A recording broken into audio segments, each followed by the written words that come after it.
Bombo Radio Philippines. Fully digitalized. Numero 1 sa balita, komentaryo, drama at serbisyo publiko. Bombo Radio Philippines. Bombo Radio Philippines. Ang inyong number 1 at most trusted radio network in the country. Basta Radio Bombo! This is Bombo Network News Noontime Edition. Broadcasting live at Bombo Radio Broadcast Center, Makati City, Philippines. Araw po ngayon ng Miyerkules sa 19 sa buwan ng Pebrero taong 2025. Mga kabombo Kester Nation, 82 days na lamang po bago ang 2025 midterm elections. Sa ating mga headlines, Vice President Sara Duterte naghain na rin ng hiwalay na petisyon para harangin ang impeachment na inuusad dyan sa Kongreso at dinala na ngayon doon sa Korte Suprema. Ang kampo naman ng nakakulong na si Pastor Apollo Kibuloy binigyan ng 5 araw para magpaliwanag sa korte kaugnay sa recorded message nito sa campaign rally. Maraming probinsya sa Pilipinas nakaharap naman sa mabigat na mga pag-ulan sa lubyan ng 3 araw.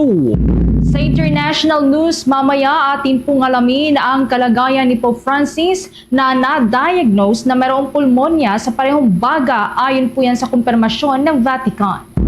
Sa balitang palakasan ng Gilas Pilipinas, agad na nagsanay pagdating yan sa Taiwan para naman sa huling window ng FIBA Asia Cup 2025 qualifiers. At live nationwide via satellite, dumako na tayo sa mga detalye ng ating mga balita. Naghain na rin ng bukod na petition for certiorari and prohibition sa Supreme Court. Ito si Vice President Sara Duterte.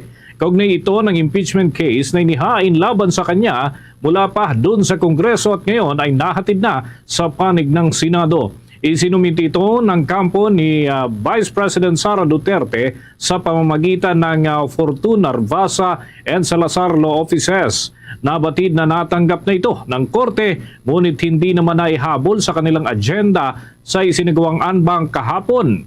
Bukod pa kasi sa petisyon ng 4 na Mindanaoan lawyers para harangin ang impeachment proceedings laban sa pangalawang Pangulo ay ang mismong panig ng Vice Presidente ang naghain naman ngayon ng nasabing kahilingan. Inihiling din ng mga abogado mula sa Mindanao na sina Attorney Israelito Torion, Attorney Martin Delgra at Attorney James Reserva at maraming iba pa na maglabas ang kataas-taasang hukuman ng temporary restraining order at injunction para naman sa pagpapawalang visa sa impeachment complaint. Kasama rin mga kabombo sa petisyon ng pangalawang ang vice alkalde ng Davao City at ilang miyembro pa ng konseho dun sa lungsod at mga kilalang personalidad kaugnay ng kanilang inihain na petisyon dyan sa Korte Suprema. Ayon naman sa kanila, depektibo raw yung mismong reklamo na impeachment laban kay Vice President Sara Duterte na nanggaling sa Kamara. Anila, questionable ang verification process ng impeachment complaint. Git ng mga petitioner, hindi pinag-aralang mabuti ang mga lumagda at yung reklamo, yung nilalaman nito at hindi rin na-verify ng Secretary General ng Kamara ang naturang mga pirma na nakalagda o nakatala doon sa naturang listahan at biglaan din umano na isinama sa usapin ng impeachment ang ika-4 na reklamo. Pero depensa naman ang Kamara de Representantes sa pamamagitan ni Secretary General Reginald Velasco. Mutin academic na ang naturang reklamo dahil nasa Senado na ang naturang complaint at hindi na ang korte ang siyang may jurisdiksyon sa usaping ito dahil maaaring mag-convene ang impeachment court mula dyan sa mga miyembro ng mataas na kapulungan ng Kongreso. Samantala, tiniyak naman ng Korte Suprema na isasama sa urgent matters ang mga usaping may kinalaman sa halalan. Sa katunayan, inatasan na ng kataas-taasang hukuman ang Commission on Elections at ang Miro Joint Venture na magkomento sa loob ng 10 araw sa petition for certiorari and mandamus na kumukwestiyon sa kontrata nito na nagkakahalaga ng 18 billion pesos para sa pagpapatupad ng automated election system para sa 2025 national at local elections. Naghain na rin ng petisyon ang mga miyembro ng Right to Know Right Now Coalition at ilang iba pang mga petitioner laban sa COMELEC at sa joint venture na binubuo ng Miro Systems Corporation Limited, Integrated Computer Systems, St. Timothy Construction Corporation at Centerpoint Solution Joint Technologies Incorporated. Kalauna na umatras naman ang iba pa sa joint venture na nag-udyok sa mga petitioners na humingi ng impormasyon mula sa COMELEC at sa joint venture kung may kakayahan pa itong sumunod sa mga legal, financial, technical at operational na mga kinakailangan sa ilalim po yan ng kontrata. Hiniling naman ng mga petitioner sa korte na pilitin ang COMELEC maging ang joint venture na kumilos sa Freedom of Information request ng mga petitioner batay sa konstitusyonal na karapatan ng mga tao sa impormasyon tungkol sa mga bagay na may kinalaman sa publiko. Hiniling din sa korte na magpahayag ng mga panuntunan upang matugunan ang mga procedural gaps sa pagpapatupad ng karapatan sa kalayaan ng impormasyon sa ilalim ng konstitusyon. Oras natin sa buong kapuluan, 6 na minuto na makalipas ang alas 12 ng tanghali. Pinagpapaliwanag ngayon ng Pasig Regional Trial Court, Branch 159, ang kampo ng nakakulong na si Kingdom of Jesus Christ founder Pastor Apollo C. Kibuloy. Yan ay kaugnay dun sa recorded message nito na ipinalabas sa unang araw ng proclamation rally ng Partido Demokratiko Pilipino dyan sa Inares Sports Complex sa bahagi ng Pasig City noong 9 ng Pebrero ng taong kasalukuyan. Sa 2 pahinang kautusan ng korte na may petsang Pebrero 12, sinabi nito na ang naturang video ay ipinalabas bago pa man mabigyan ng pagkakataon ang korte na ma-review at aprubahan ang naturang material. Ayon pa sa hukuman, nailathala ito sa pamamagitan ng social media accounts ng walang approval na isang malinaw na paglabag diyan sa guidelines at parameters na itinatakda ng korte. Binigyan ng korte ang kampo ng naturang nakakulong na pastor ng 5 araw para makapagpaliwanag ukol naman sa naturang usapin. Nauna nang ipinaliwanag ng abogado ni Kibuloy na si Attorney Israelito Torion sa isang press briefing nitong araw ng Martes na pinayagan ang kanyang kliyente na maipalabas daw ang naturang recorded message para naman sa kanilang senatorial campaign sa kasagsagan ng proclamation rally sa gitna ng mga akusasyon ng VIP treatment para sa naturang nakabilanggong pastor. Sa kasalukuyan ay nahaharap itong si Kibuloy sa non-bailable qualified human trafficking at iba't ibang charges dyan sa Pasig Court. At meron din siyang kinakaharap na kaso na child abuse at sexual abuse cases. Diyan naman sa bahagi ng lungsod ng Quezon, partikular na yung Quezon City Regional Trial Court na may hawak din ng mga hiwalay na usapin ukol dyan kay Pastor Kibuloy. Samantala sa pagkakataong ito, kuha po tayo ng mga report. Ang Bureau of Immigration nagbabala sa massive recruitment sa mga young professionals para magtrabaho sa POGO-like operations abroad. Kaugnay niyan, kuha tayo ng detalye sa pag-uulat ni Bombo Anali Soberano. Nagbabala ang Bureau of Immigration sa publiko, lalo na sa mga young professionals sa ginagawang massive recruitment ng ilang mga sindikato na naghihikayat magtrabaho sa abroad bilang mga customer service. Pero front lamang ito at pagdating sa ibang bansa, biktima sila ng scam hubs. Ayon kay Bureau of Immigration spokesperson Dana Sandoval, ang mga nare-recruit na mga Filipino ay magtatrabaho sa mga POGO-like operation sa ibang bansa. Iniulat ni Sandoval Sandoval. Nasa 180 na ng mga Filipinos ang kanilang naharang sa iba't ibang paliparan sa bansa na nirecruit para magtrabaho sa abroad. Aminado si Sandoval na sa kabila ng mga balita na may kaugnayan sa Pogo, may mga kababayan pa rin tayong nahihikayat magtrabaho dahil sa maganda ang offer. Kaya kapag may nag-recruit na trabaho para sa ibang bansa, gaya sa bansang Cambodia, Laos, Thailand at Burma, magsisilbi na sana itong red flag para sa mga kababayan natin. Kinumpirma naman ng BI at ng PAOK na maging ang mga BPO companies at call centers ay pinasok na rin ng mga recruiters. Kaya payo ng Bureau of Immigration at PAOK sa mga kababayan natin, mag-ingat at huwag magpaengganyo sa mga malalaking alok. Siniguro naman ng gobyerno na lalo pa nilang palalakasin ang pagtugi sa mga recruiters na ito nang sa gayon mapanagot ang mga ito sa batas. Sa katunayan, may nahuli na sila o may nahuli na ang mga otoridad at sinampahan na ng kaso. Pakinggan natin ang pahayag ni Bureau of Immigration spokesperson Dana Sandoval. About the efforts of the Bureau of Immigration on combating human trafficking and as well as the illegal POGO operations here in the Philippines. Two-tier yan, nakikita natin that they are not just conducting illegal POGO, there's also a human trafficking aspect dito sa pagdadala nila at sa pilitan nilang pagtatrabaho dun sa ilang mga empleyado po ng POGO. Si Bureau of Immigration spokesperson Dana Sandoval mula sa Malacanang. Bombo Bomboan. Ari. Yes, Bombo Dennis. Okay, anong status nitong isinagawang pagharap nitong Bureau of Immigration? Meron bang malaking anunsyo rin itong naturang tanggapan maliban doon sa mga POGO-like operations na binabanggit? Meron pa bang mga pasabog na binabanggit ang Immigration Bureau sa kasalukuyan? Yes, Bombo Dennis, ito na nga ang operasyon ng mga POGO dito sa ating bansa. Ayon kay Sandoval at na Presidential Anti-Organized Crime Task Force, ang POGO ngayon ay target talaga nilang iwalis na sa ating ang operasyon ng mga POGO na ito.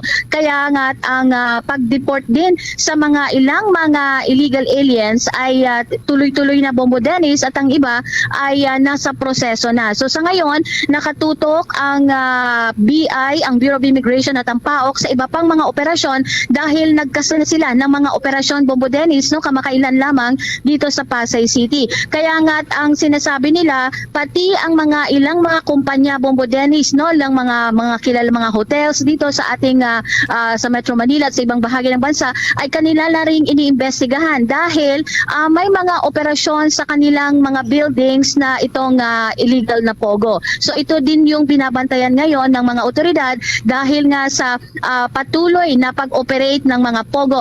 Hindi naman daw kalakihan na kasi nga ang operation ngayon ay yung pangmaliitan na, Bombo Dennis, hindi na kagaya noon na pangmalakihan. So ito yung tinatarget nila ngayon na matumbok itong mga small scale na mga operasyon ng illegal na POGO at ito ay sa mga gated na mga subdivisions, gated na mga residences ang mga operasyon na ito. So ito yung tinutumbok ngayon ng Presidential Anti-Organized Crime Task Force at ng iba pang mga ahensya, law enforcement agencies para nga masawatan na itong operasyon ng illegal na POGO, batay na rin sa direktiba ni Pangulong Ferdinand Bongbong Marcos Jr. Bombo Dennis. Okay, may pinatanong kasi kami last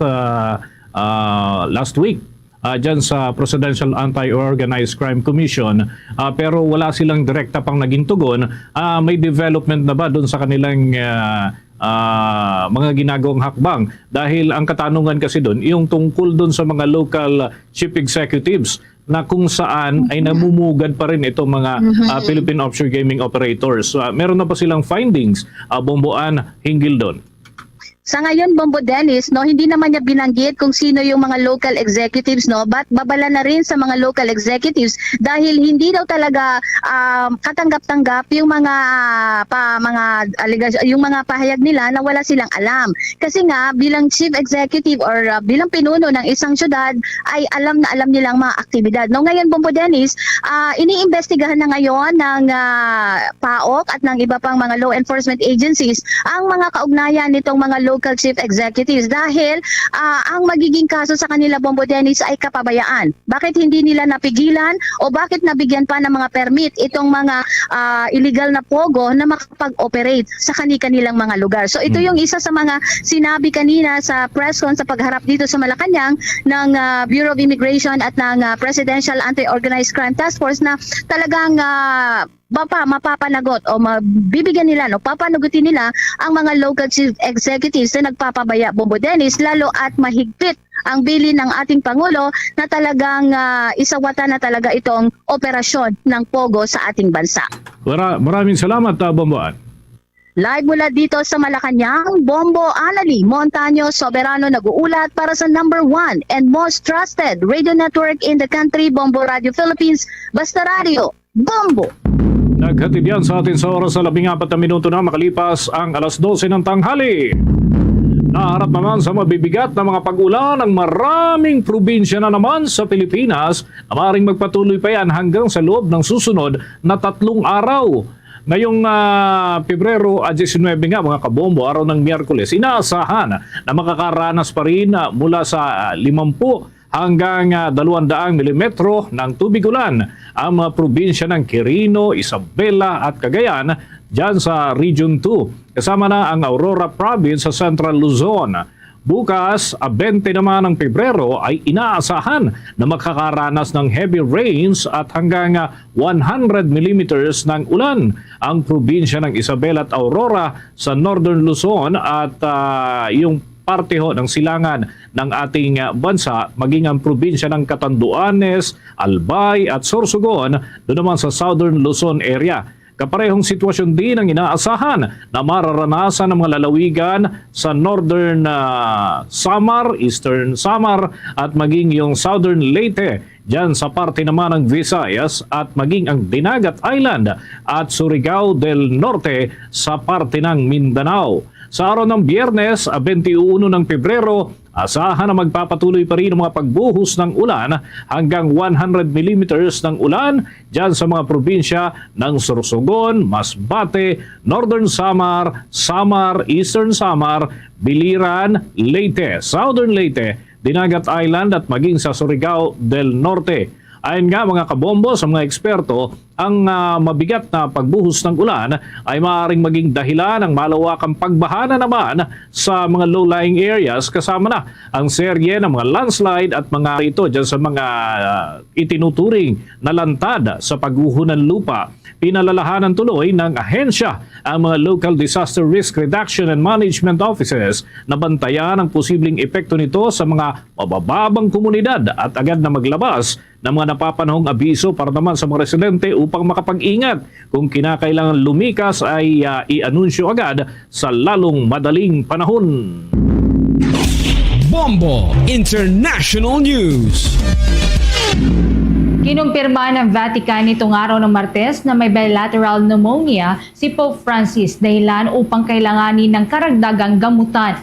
Ayon sa pahayag ng Vatican, nagpapakita ng komplikasyon ang kanyang laboratory tests at chest x-ray habang isang CT scan naman ang nagkumpirma ng impeksyon sa parehong baga ng Santo Papa. Sa kabila nito, nananatili umano siyang nasa mabuti namang kalagayan. Matatandaan na mahigit 1 linggo na siyang may respiratory infection at na-admit sa Gemelli Hospitals sa Roma noong Pebrero 14. Mas madali rin siyang kapitan ng sakit sa baga dahil sa kanyang dating kondisyon. Patuloy naman siyang minomonitor ng mga doktor para sa kanyang agarang paggaling. Sa oras na 18 minuto na makalipas ang alas 12 ng tanghali, tanggap muna tayo ng mga pag-uulat pa mula sa ating news team.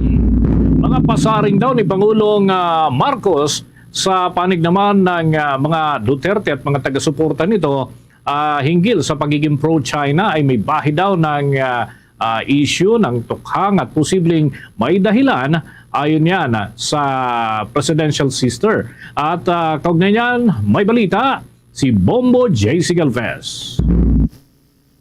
Posibleng may dahilan daw si Pangulong Ferdinand Marcos Jr. kung bakit nagbitaw ito ng mga patotsyada sa Duterte slate ayon sa kapatid nitong si Senadora Amy Marcos. Sinabi kasi ni Pangulong Marcos sa proclamation rally ng Alyansa para sa Bagong Pilipinas ng admin slate na kanyang iniendorso ay walang bahid ng tukhang, hindi sumusuporta sa Pogo at hindi pinapupurihan ng China.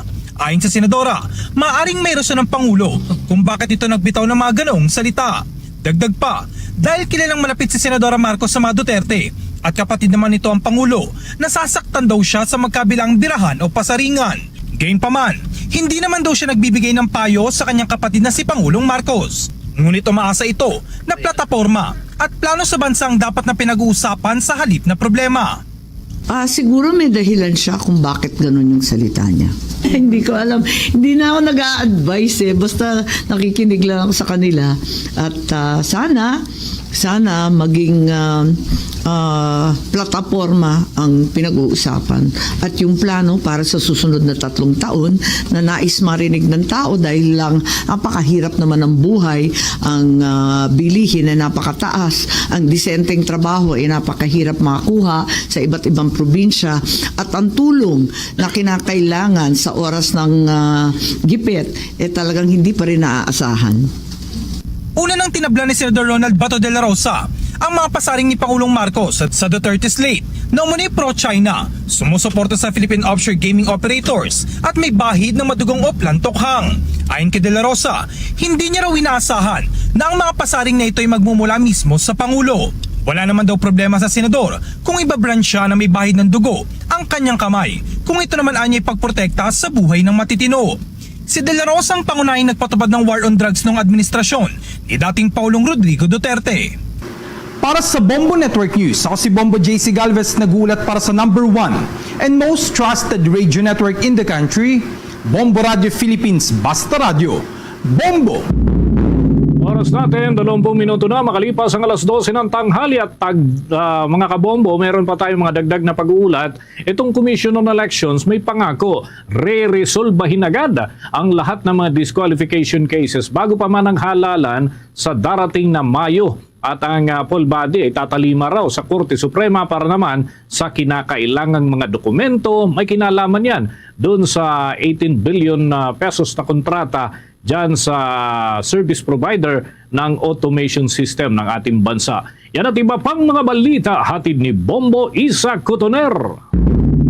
Tiniyak ni Commission on Elections Chairman George Erwin Garcia na re-resolbahin ng poll body ang lahat ng mga nakabinbin na mga disqualification cases laban sa mga kandidato bago ang halalan sa Mayo. Sinabi ni Garcia ang commitment nila para rito ay kaparehas lamang kung paano nila resolbahin ang mga kaso para sa mga nuisance candidates bago magsimula ang pag-imprenta ng mga balota. Dagdag pa niya, tatapusin nila ito lahat upang walang maging problema sa mga kandidato at pati na rin sa mga botante lalo na doon sa kanilang pagpipilian. Kasunod ito ng disqualification case na final sa tanggapan para sa mga Tulfo brothers na may kaugnayan sa political dynasty at issue sa kanilang citizenship. Ayon sa komisyon, nasa 2 kaso ang kasalukuyang nireresolba ng poll body para sa national at lokal na level. Samantala, pagdating sa lokal na level lamang ay nasa 35 na kaso ang kanilang nireresolba. Ating commitment nangyari before sa mga nuisance cases at doon sa mga ilang disqualification cases or cancellation of candidacies, i-resolve namin ang lahat ng yan bago po mag-eleksyon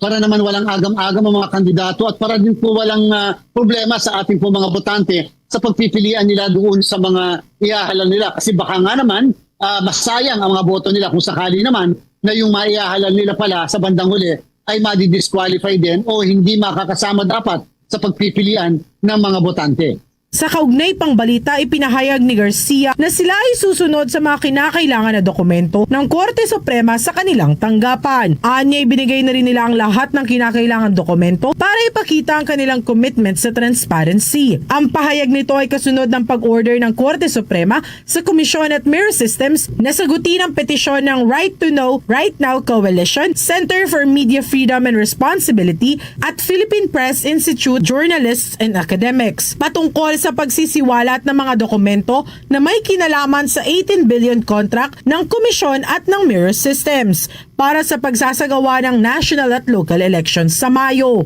The Supreme Court required the COMELEC and the Meru joint venture to comment on the petition within a non-extendable period of 10 days from receipt of notice. Mula sa COMELEC office Intramuros, Manila, Bombo Isa Cotoner para sa The Vote 2025 coverage ng Bombo Radio Philippines, the number 1 and most trusted radio network in the country, Basta Radio, Bombo! Sa ibang balita naman, arestado ang 6 na Koreano sa isang hotel basement sa Pasay City dahil sa illegal na pogo at scam operations. Ayon sa Bureau of Immigration, isa sa kanila ay blacklisted mula pa noong taong 2023 at overstaying na dito sa Pilipinas. Isang suspect ang mayroong 9G employment visa pero nakarehistro sa ibang kumpanya, habang ang isa naman ay may expired na tourist visa kahit may resident visa ang iba. Maaari pa rin sila na ma-deport dahil sa paglabag sa Immigration Act. Bukod sa immigration violations, maaari rin silang maharap pa sa kasong kriminal. Na-recover naman sa naturang raid ang one-time password generators at USBs na ginagamit sa cryptocurrency scams. Iniimbestigahan na rin ang hotel management na maaaring kasuhan at ipasara kung mapatunayang nagpabaya ito. Nagkaroon mga kabombo ng paglilinaw itong Commission on Elections chairman na si George Erwin Garcia na maaari daw tanggalin ng poll body ang campaign materials kahit na nasa loob ng pribadong mga ari-arian kung hindi ito sumusunod doon sa mga patakaran ukol naman sa tinatawag na election rules. Ayon nga kay Garcia, dapat eksakto lang 2x3 feet ang sukat ng naturang mga posters. Kung lalagpas dito, padadalhan ang mga kandidato ng liham upang alisin ito. At tinatasan din ng opisyal itong si Task Force Backlash Head Noli Pipo na habulin ang mga lumalabag sa naturang panuntunan ng kanilang tanggapan. Paliwanag pa ni Chairman Garcia, bukod sa Commission on Elections rules, ay maaari ring alisin ang mga campaign materials kung may mga paglabag para sa environmental laws. Halimbawa, ito'y nakalagay sa mga punong kahoy, ginamitan ng pako at maraming iba pa. Maalala mga kabombo, noong taong 2023, nagdesisyon ang Korte Suprema na labag sa konstitusyon ang pagtanggal ng COMELEC para dun sa mga campaign material sa pribadong ari-arian kagaya ng nangyari dun sa St. Anthony College noong halalan ng taong 2022. Ayon sa ruling, hindi maaaring kontrolin ng Commission on Elections ang pagpapahayag ng opinyon ng mga political groups doon sa mga pribadong individual sa kanilang sariling pag-aari dahil ito ay nasasaklaw ng karapatan ng mga individual na siyang nagmamay-ari ng mga partikular na lugar, bagay na dinesisyonan ng Korte Suprema. Samantala, kuha pa po tayo ng karagdagang report. Ang delayed o naantalang shipment ng libo-libong balikbayan box patuloy na tinutugunan niya ng Department of Migrant Workers. Kaugnay niyan, kuha pa tayo ng karagdagang mga report mula kay Bombo Grant Hilario. Patuloy ngayon ang isinasagawang pagtugon ng Department of Migrant Workers sa naunsaming mga ipinadalang libo-libong balikbayan box kung saan nasa 5,000 sa mga ito ay hindi pa natatanggap ng mga pamilya o destinasyon ng naturang box na mula sa Pilipinong nagtatrabaho sa labas ng bansa. Dahil dito, siniguro ng naturang kagawaran na patuloy ang kanilang pag-asiste sa paglutas ng issue nang sa gayon ay tuluyan ng maresolba ito. Ayon mismo sa kasalukuyang kalihim ng Department of Migrant Workers na si Secretary Hans Leo Kakdak, sila ay nakikipag-coordinate na sa Bureau of Customs para maipamahagi ang mga na-delay na balikbayan boxes. Sa ngayon, okay.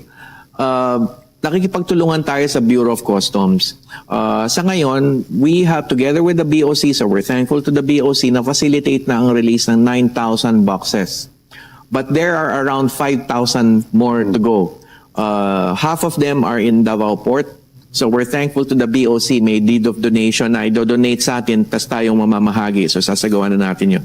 Dagdag pa ni Secretary Kakdak, ang kagawaran ay nakahandang umasiste sa mga overseas Filipino workers na nabiktima ng scam na nangakong maipapadala ng door-to-door ang kanilang mga balikbayan boxes. Pagtitiyak naman ng naturang kalihim, mayroon silang ipamimigay na tulong sa mga biktima kasabay ng pagsesiguro na kanilang tututukan ang pagtugon sa isyong ito.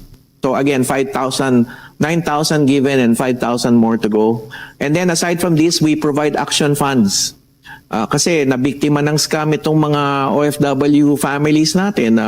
nagbayad na doon, tapos door to door, tapos hindi nakarating to the Philippine door. Nakaalis ng foreign door, hindi nakarating dito sa Pilipinas sa bahay ng OFW. So they've been victimized, and we provide action fund assistance as well to the families. Para sa Bombo Network News, Bombo Grantilario, nag-uulat para sa number 1 and most trusted radio network in the country, Bombo Radio Philippines, Basta Radio, Bombo! Oras natin sa buong kapuluan, 29 na minuto na makalipas ang alas 12 ng tanghali. Abangan humamaya mga kabombo, malalaki pang balita ang ating matutunghayan. May update din tayo hinggil dun sa mapanganib na pagkilos na ginagawa ng Chinese Navy laban ho sa mga sasakyan ng Pilipinas. Lalo na itong recent development, pati sa sasakyang panghimpapawid ay nambubuli na rin. Yun hong mga otoridad ng China. Abangan ang iba pang mga update mamaya sa tuloy-tuloy natin balitaan sa Bombo Network News. Pag in the mood for beach, time for Dunkin' Iced Spanish Latte. Pag sweater weather, time for Dunkin' Brewed Coffee. Pag nagkayaya ang magbike, time for Dunkin' Iced Americano. Anytime is Dunkin' Coffee time. My hot and iced coffee for any moment, any vibe, anytime. Eh, ikaw? Time for Dunkin' Coffee, hot or iced. Dunkin', pasalubong ng bayan. Balik pa tayo sa ating mga karagdagang balita. May inilabas na pagkundina ang ating bansa hinggil sa mapanganib at hindi profesional na ginagawang pagkilos ng Chinese Navy matapos nitong lumipad ng napakalapit. Isang eroplano ng Bureau of Fisheries and Aquatic Resources kasi ang dinikitan halos ng sasakyang panghimpapawid ng China dyan sa may Bajo de Masinloc. Ayon yan sa National Maritime Council.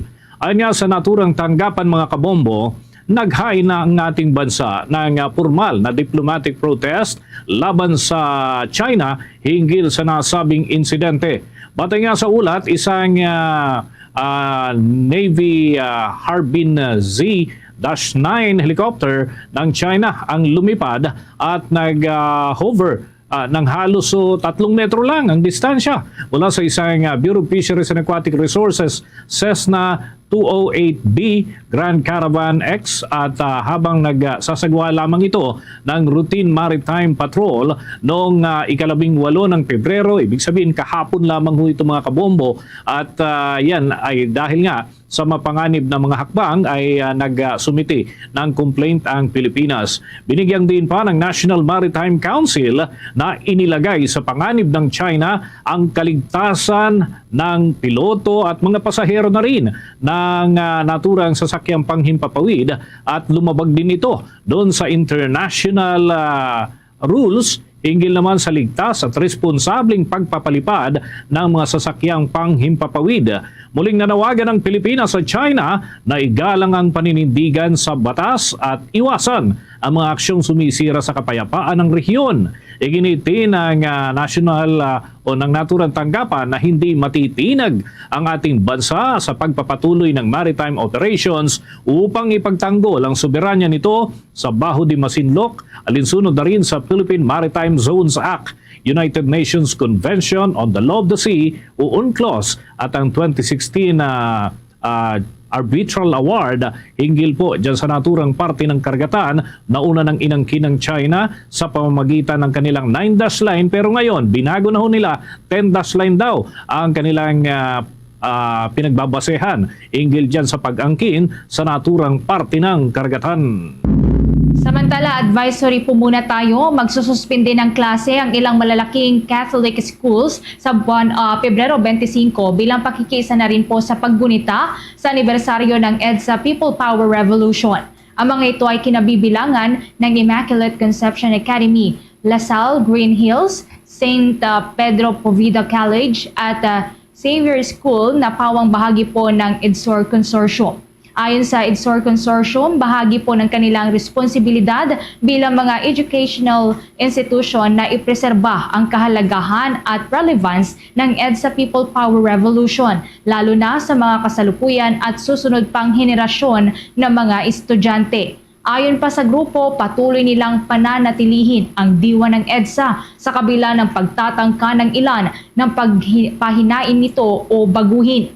Ang EDSA People Power Revolution nga o himagsikan ng lakas ng bayan ay isang mapayapang demonstrasyon sa ating bansa na nagsimula noong Pebrero 22 hanggang Pebrero 25 ng taong 1986 kung saan maraming mga estudyante, alagad ng simbahan at mga miyembro ng militar ang sumama sa mga protesta. Nagdulot ito ng pagbagsak ng dictatorial government na itinatag noon ni dating Pangulong Ferdinand Marcos Sr. at tuluyang pumalit si dating President Corazon Aquino.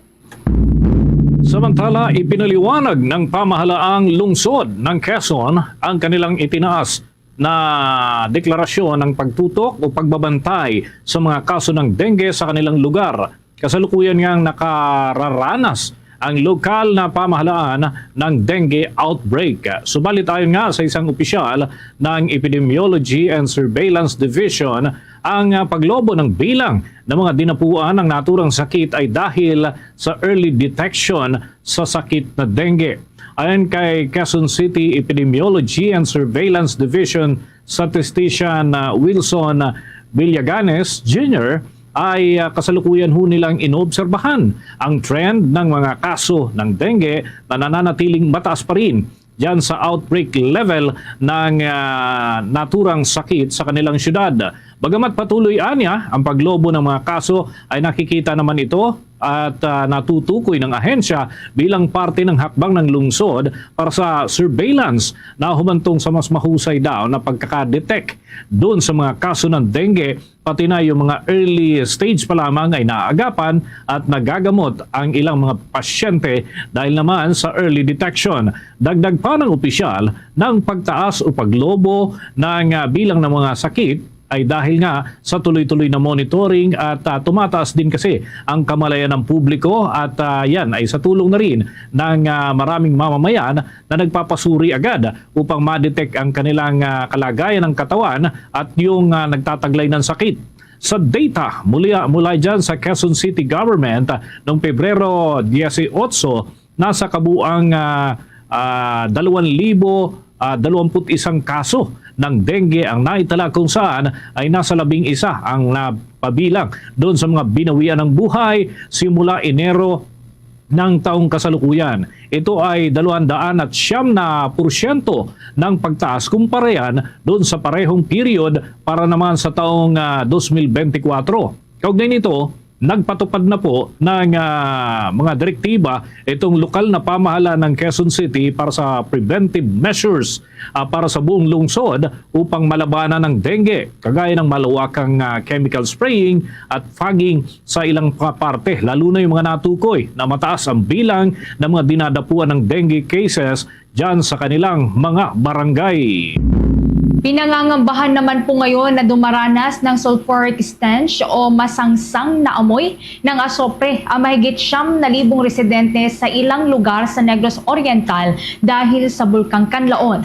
Maliban sa masangsang na amoy ng asopre, libu-libong residente rin ang apektado sa kakapusan ng malinis na tubig.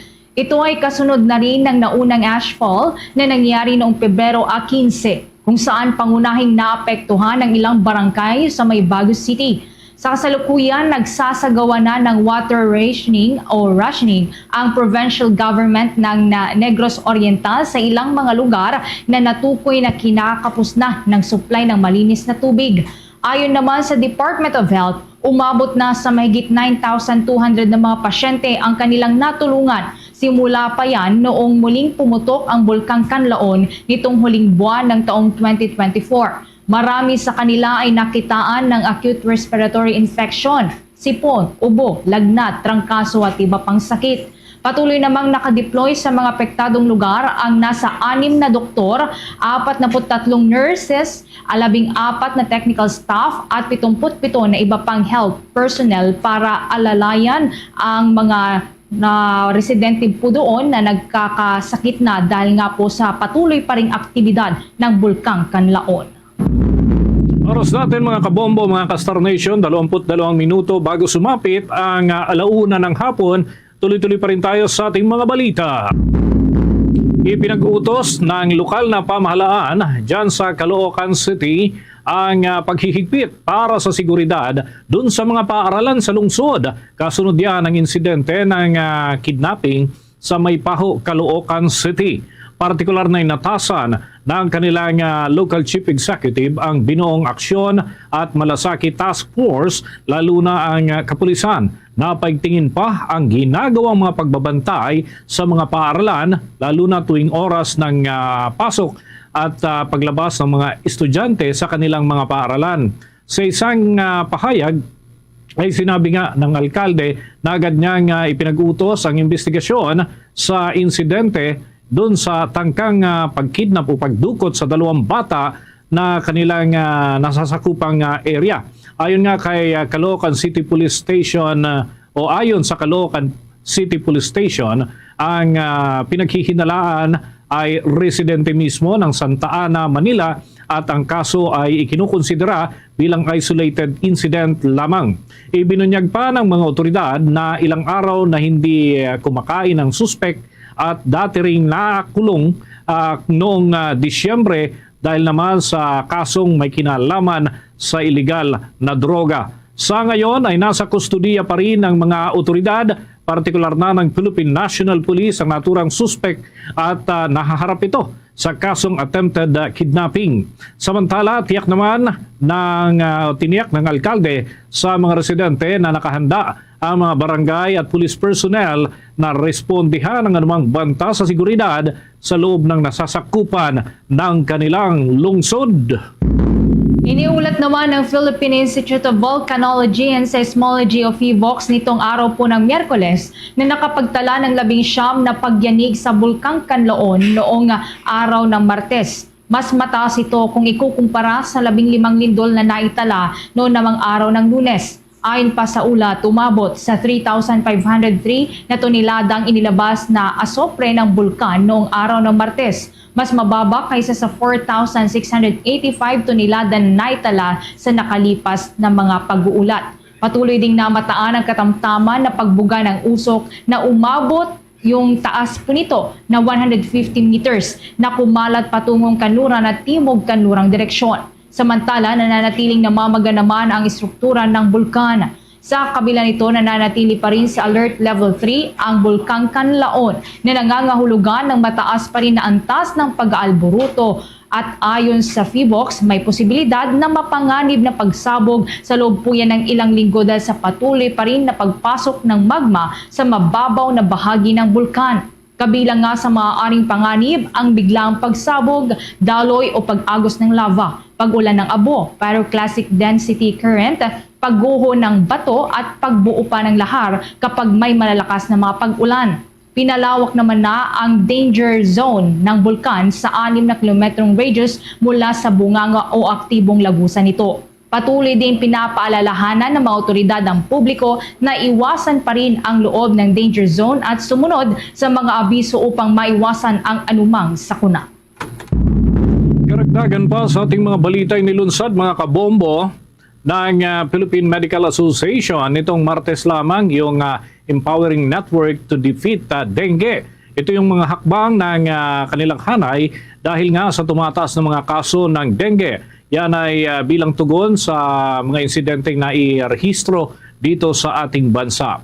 Ayon kay Dr. Lulu Bravo ng University of the Philippines College of Medicine, inirekomenda ng World Health Organization ang bagong bakuna na TAC-003 mula yan sa kumpanyang Takeda na aprobado naman ng mahigit 40 bansa. Gayunman, nananatiling nakabinbin pa ang aplikasyon nito sa Philippine Food and Drug Administration mula yan noon pang taong 2023 buwan ng Abril. Sinabi rin ng mga eksperto na hindi sapat ang vector control upang labanan ng dengue. Anila, kailangan din ng pagbabakuna para mabawasan ang malulubhang kaso na idinudulot ng naturang sakit na dala ng lamok. Dagdag pa ni Bravo, bagamat ginagamit na ang 5S strategy laban yan sa pagkalat ng dengue dito sa Pilipinas mula pa noong 1993, patuloy pa rin naman ang pagtaas ng mga kaso ng dengue. Dahil dito ay nananawagan ng grupo kay Pangulong Ferdinand Bongbong Marcos Jr. na bigyang prioridad ang paglaban kontra naman sa dengue upang wag nang dumami pa ang mga naitatalang namamatay at nagpupositibo sa naturang sakit. Samantala, pinaalalahanan naman ni infectious disease expert Dr. Ronjen Solante ang mga lokal na pamahalaan na i-disclose ang totoong sitwasyon sa kanilang mga lugar ukol sa dengue. Ito ay kasabay na rin ng lumulobong kaso ng sakit sa iba't ibang bahagi ng bansa kung saan ilang lugar na ang nagdeklara ng outbreak tulad na lamang ng lungsod ng Quezon. Ayon kay Dr. Solante, dapat ay mayroong akma at napapanahon na public announcement mula sa mga lokal na pamahalaan ukol sa dengue situation sa kanilang mga lugar upang magsilbi bilang babala at guidance na rin ng publiko. Ayon sa Department of Health, 8 iba pang lugar sa Pilipinas ang posibleng susunod na magdeklara ng dengue outbreak maliban pa sa Quezon City. Ayon kay Dr. Solante, ang dengue ay isang preventable disease ngunit nananatiling mataas ang fatality rate sa Pilipinas. Hinimok din ng infectious disease expert ang Food and Drug Administration o FDA na madaliin na ang pag-aproba sa dengue vaccine na Qdenga upang magamit ito sa vaccination program ng ating bansa laban sa dengue. Ayon kay Dr. Solante, ang Pilipinas at Singapore lamang ang tanging bansa sa ASEAN region na hindi pa nag-aaproba sa naturang bakuna. Karagdagan pa sa mga balita, pinuna ng grupong Samahang Industriya ng Agrikultura o SINAG ang patuloy na tumataas na presyo ng karne, mga kabombo sa merkado at ganoon din yung mga baboy. Ayon yan kay SINAG Executive Director Jason Kainglet, hindi na makatwiran ang kasalukuyang presyo ng karne ng baboy na pumapalo mula sa 450 pesos hanggang 480 pesos ang kada kilo. Kailangan na niyang pumasok ang pamahalaan para naman mapigilan ang labis na pagtaas ng presyo at yan ay natutukoy sa tunay na dahilan sa likod nito. Ngayong linggo, ang presyo ng pork, yung particular yung liempo sa Metro Manila ay naglalaro sa 380 pesos hanggang 480 pesos ang kada kilo, habang ang pork kasim ay naglalaro naman sa 350 hanggang 420 ang kada kilograms. Patay na rin sa monitoring Department of Agriculture, bantay presyo. Una nang pinaplano ng Department of Agriculture ang paglalaan ng maximum retail price para naman sa karne ng baboy dahil na rin sa labis na presyo na hindi tatala nitong mga nakalipas na buwan. Nagsagawa na rin ang ahensya ng ilang serye ng konsultasyon at dialogo kasama na ang mga retailer, mga supplier at mga producer upang matukoy kung gaano kalaki ang ilalatag na suggested retail price. Ayon pa sa Department of Agriculture, posibleng sa Marso ay maisapinal na ito sa tuluyan ng paglalabas ng naturang direktiba. Pinaplano naman na ng Department of Migrant Workers ang pagpapalawak pa sa serbisyo ng Overseas Filipino Worker Hospital.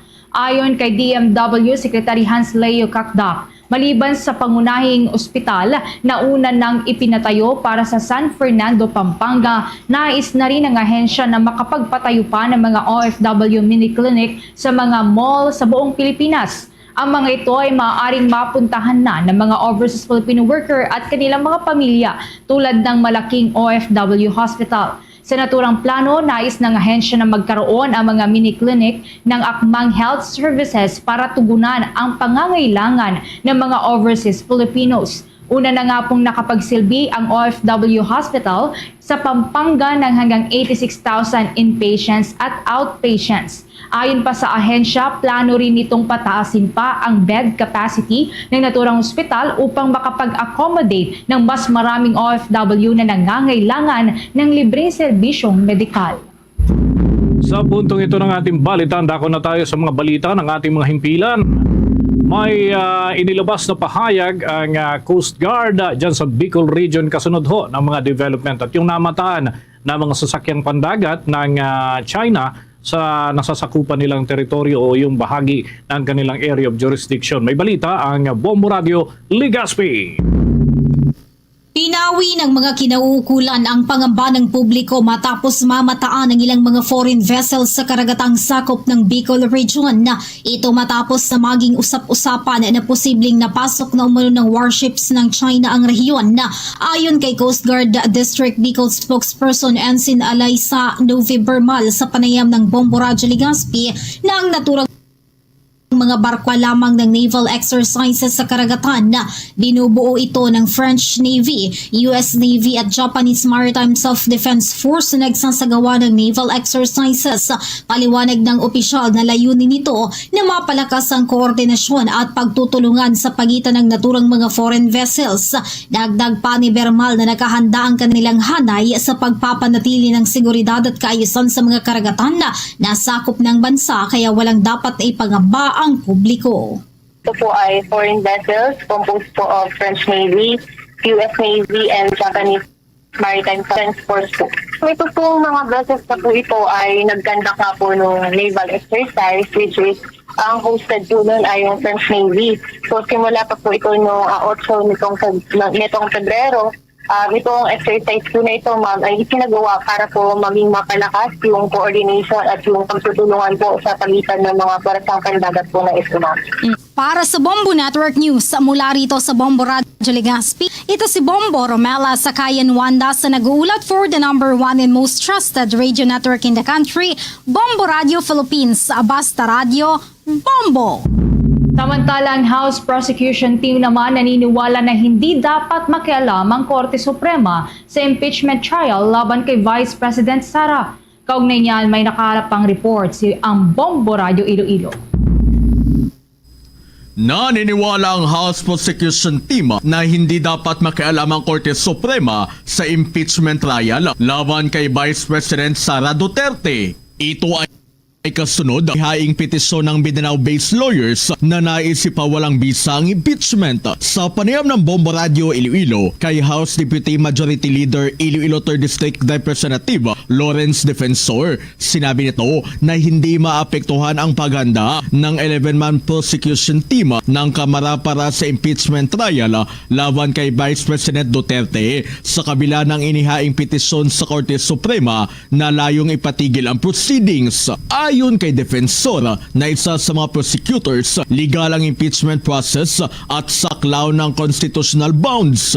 Anya, ang impeachment laban sa Vice Presidente ay dapat na desisyon ng mamamayan unang Kongreso. Binigyan din ni Defensor na kumpiyansa sila sa validity ng proseso. Pinagtibay naman ito ng impeachment ay isang congressional function kasabayan ng pag-welcome sa judicial review bagamat handang tumalimas sakaling patigilin ng Korte Suprema ang paghanda ng prosecution.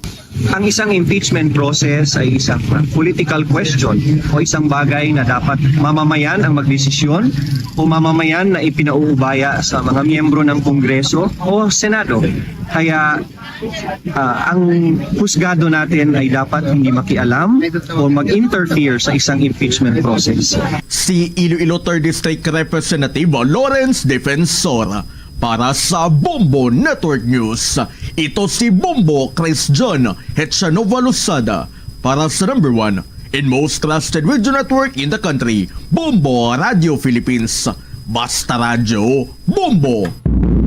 Dagdagan pa sa mga balita, petisyon na nagpapahinto ng impeachment trial kay Vice President Sara Duterte ay pang-counter lamang daw ng mga individual na tutol sa naturang hakbang at para hindi raw matuloy yung proseso dyan sa panig naman ng impeachment court. May balita ang Bombo Radio Bacolod.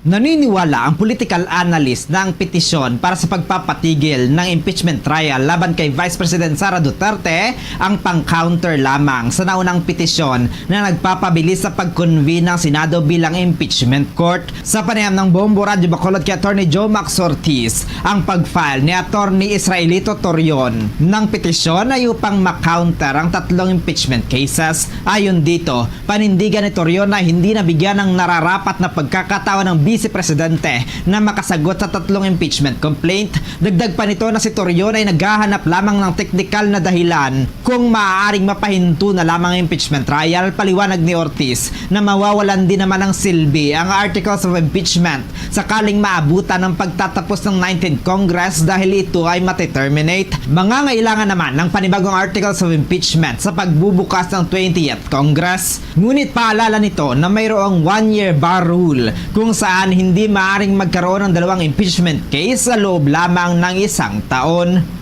Ito yung pinafile ni Atty. Torrio. Parang pang-counter lang ito sa Manamus case na na-file earlier before the Supreme Court. Yung function ng petition for certiorari is to stop the impeachment proceedings dahil hindi pinagbigyan si Vice Sara ng lahat na pagkakataon na mag-submit ng counter affidavit. Mula rito sa Bombo Radio Bacolod para sa Bombo Network News, ito si Bombo Zaudi Foro II para sa number 1 and most trusted radio network in the country, Bombo Radio Philippines, Basta Radio, Bombo! Ito po, presyo ng karne ng baboy sa lalawigan ng Isabela lalo pa raw tumaas. Pangamba naman ng hog raisers sa pag-aalaga ng baboy dahil sa banta ng ASF, pinawian ng Provincial Veterinary Office. Kaugnay niyan, may ulat pa ang Bombo Radio Kawayan. Lalo pang tumaas ang presyo ng karne ng baboy sa lalawigan ng Isabela. Sa naging panayam ng Bombo Radyo Kawayan kay Dr. Belina Barbosa, ang Isabela Provincial Veterinarian, sinabi niya na batay sa kanilang huling monitoring noong Pebrero 10 ay naglalaro na sa 230 pesos hanggang 265 pesos ang live weight ng baboy habang umaabot naman sa 320 pesos hanggang 390 pesos ang just weight. Sa bayan ng San Mariano, Isabela ay 390 pesos kada kilo ang presyo ng karne ng baboy na pinakamataas sa lalawigan. Sinundan naman iyan ng bayan ng Cabatuan, Alicia at Rojas na pawang 380 pesos ang presyo nito. Pinakamababa naman ang presyo ng karne ng baboy sa bayan ng Tumawini na 320 pesos habang ang Jones, Cordon at Aurora ay pawang 340 pesos per kilo. Batay sa kanilang monitoring, sapat naman anya ang supply ng karne sa bawat bayan, ngunit isa sa tinitignan nilang dahilan sa pagtaas ng presyo ng karne ay ang pagtaas ng production cost tulad na lamang ng feeds. Hinihikayat naman niya ang mga farmers na mag-alaga ng baboy upang mas dumami ang supply ng baboy sa lalawigan. Pinawi naman niya ang pangamba ng mga hog raisers hinggil sa African swine fever dahil naideklara ng pink zone ang marami sa mga bayang nagkaroon ng kaso ng ASF noong nakaraang taon. Sa mga nag-aalaga pa rin ng baboy, yun, inuulit-ulit pa rin namin na mag-alaga kayo. We encourage na mag-alaga kayo ng baboy kasi dun sa nagkaroon ng ASF case last year ay marami nang na-declare na pink zone. Ibig sabihin, you are allowed again na mag-alaga ng baboy provided practice natin yung strict biosecurity measure so that yung ating mga alaga ay hindi matamaan ng sakit. At iyan ang ulat mula rito sa Bombo Radyo Kawayan. Para sa Bombo Network News, ako si Bombo Jamaica Barbas. Para sa number 1 and most trusted radio network in the country, Bombo Radyo Philippines. Basta Radyo, Bombo! Mga kabombo, mga ka-Star Nation, tuloy-tuloy lamang sa pagsubaybay sa mga programa ng Bombo Radio Philippines. Available po ito sa pamamagitan ng iba't ibang platform. Sa ating Bombo Mobile app o Bombo Mobile application, pwede ho ninyong matunghayan ng mga programa na inyo pong paboritong subaybayan. Maaari din po itong tunghayan sa pamamagitan ng YouTube, TikTok at maging sa Facebook Live. Sa bahagi nga ng Visayas, pwede po ninyong matunghayan sa pamamagitan ng mga himpilan doon sa mga dialekto mismo na ibig po ninyong masubaybayan. Kagaya limbawa, doon sa mga Hiligay non-speaking. Nariyan ang Bombo Radio Iloilo, Bombo Radio Bacolod at Bombo Radio Rojas. Doon sa mga Cebuano speaking, nariyan naman ang Bombo Radio Cebu. Habang sa mga Akyanon, Bombo Radio Kalibo. At sa mga Waray, Bombo Radio Tacloban. Mga kabomba Kester Nation, bago po tayo magtapos, samahan niyo po kaming manalangin ng Orasyong Pirata for Peace. God God, our Heavenly Father, Lord of peace and justice, we humbly come before you during this time of escalating geopolitical tensions in our part of the world. Through the years, you have sustained our faith in you as a nation. It is our faith in your divine providence that has made us survive the countless natural and human-caused calamities that have come our way in our history as a people. Spare us, Lord, from the horrors of war. Hear our pleas as we cry out to you. Have mercy on us, Lord. Rescue us from the malevolent forces that influence world leaders.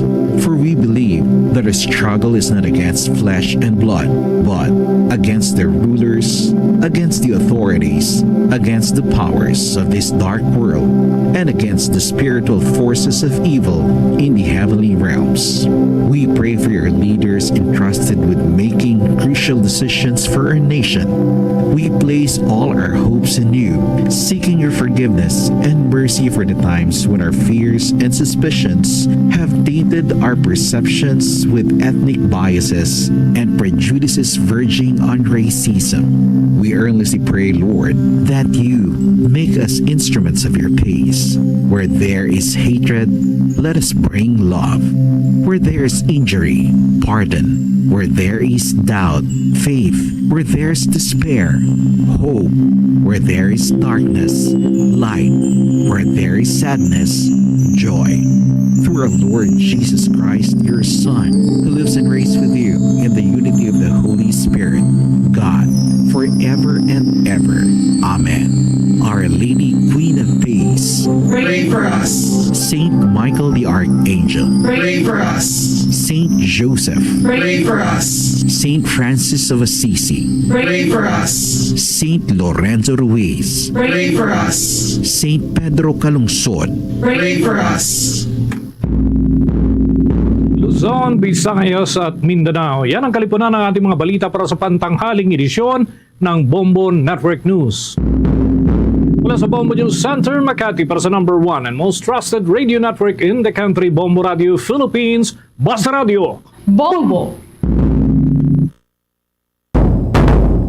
Welcome sa pagpangalagad sa Bombo Hanay sa Udto diri sa UFM Bombo Radio Iloilo, ang flagship station sa the number 1 and most trusted radio network in the country, ang Bombo Radio Philippines. Adlaw kita karon sang Miyerkules, Pebrero 19, tuig 2025. Kagkaron sa aton sining na Vote 2025 countdown. 82 dias na lang kag 2025 national, local and farm elections na. Sa gihapon inimo lang ganimo ang kurman, Bombo Chama Blanco Hoover sa madalaguan kag mga nagapauna karon nga mga balita. Congressman, Congresswoman Jam Baronda sabat or pagasabton ining liwat nga pagtuhaw sa mga ginapayag delayed nga construction sa multipurpose building sa palibot diri sa syudad sa Iloilo. Samtang tagreklamo batok sa Stephanie Coliseum, nakahingagaw tambong sa committee hearing kagapon siningadlaw. Ano ayhan ang nangin resulta, mati ko nangin karadlawan. Sa dugang pa nga mga balita kag impormasyon, intersection sa Sunset na Boulevard sa din aksidente, patay isa ka rider, madulom kun gabi suno pa sa mga residente. San Enrique Municipal Police Station, wala ginadula ang posibilidad sang inside job sa natabo nga pagpang-hold up sa manug baligya sang isda. Samtang sa iban pa nga mga balita kag impormasyon, mga nasunugan sa Rizal Lapos, nagareklamo nga ginadumilian sila nga magbaligya sa barangay. Kag panay Gimaras Negros Bridge, nagaamat-amat na klaro suno kay Gimaras Governor Nava. Muli madalagkuan mga balita, isus kay impormasyon na main sentro karon sa aton sining pagpangalagad sa gihapon diri sa palatuntunan na Bombo Hanay sa Udto.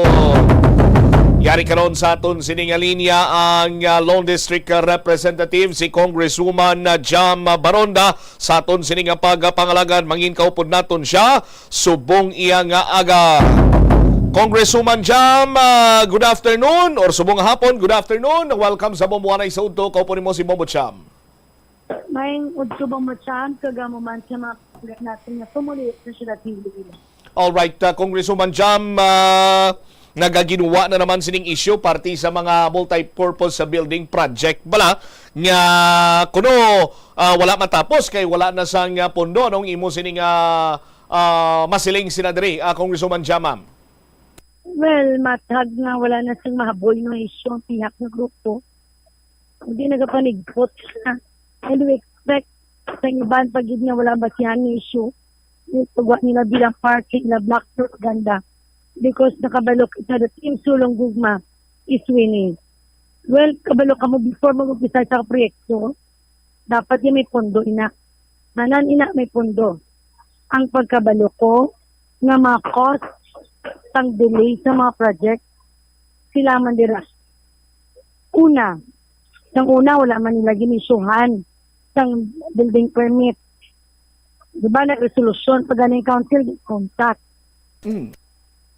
Subong naman, ang ako na ibaluan, ang sa Mandurriao Market, kag sa Concepcion, isa lang kontraktor da. Kag amo nang dako nga problema, nga permit sila delay. Actually, based ina iya subong, ang Mandurriao na lang, hindi na matapos. Wala pa man matapos ng kontraktor. Subong ko lang nga actually, wala ko tani ka pati. Nag-dive na ko ng sita katawo. Muna nga nagamo ng project sa Mandurriao. Pero anytime, matapos siya ng completion ng project, may pundo na siya. Amo man ang Concepcion. Nalipat sila that it's a multi-year project. Nanad lang siguro, balang mga iban, ang 3 million, 5 days na project. Why sila nanad sa 3 million na project sa barangay nila nga makakakaitan isang impact sila barangay. So, good luck. Sila nga black propaganda. Sabay-sabay. Tingub. Ang Arevalo Market, ang Arevalo na multi-purpose building. Paano makasugod sa phase 2 kay ang mga ara sa sulod ng Arevalo Market, ara subong sagwa ng mga vendors. Alang-alang mo na pagwaon kay masugod sa imong proyekto. So kung hindi sila clear na atong syudad, hindi man naman sugod ng phase 2, pero may pondoy na. That is a multi-year project ng Sababaw, gymnasium, ng Sadalom, SPC, anawan nyo ba lang mga evacuation center, Brancong, Jam-Jam. Ina nga mga project, wala na may sipan, isang wala na katuwid, 20 anyo. Subong lang na nagtuhaw. May kinanlan, isang pumuluyo ang ina nga mga project. Alright. Balik-balikan ko kung you made mention that ang Mandurriao Public Market kagang Concepcion multi-purpose building, isa lang ang kontraktor kay I would like to clarify ano tong term nimo sini may isa ka tawo nga nag-bribe sa ila anong plastada kong? Ang pagkaintindi ko, ang kontraktor ni isang Mandurriao Market, ginpaulam niyang lisensya niya. That's why ginapuka ko sa mga dito na bulate. Ang konsepsyon na mo man, ginpaulam man sa tao. So actually, ang mga project ko kagamo problema. Ugaling si DPWH, yung main nang gitama, so ginagaan siya ng mga kontraktor. Alright, so subong, ang patigayon, sa aton nga pag-usisa, padalman sa gilinin, kaya ginahulat sa pang pag-abot sa aton nga DJ.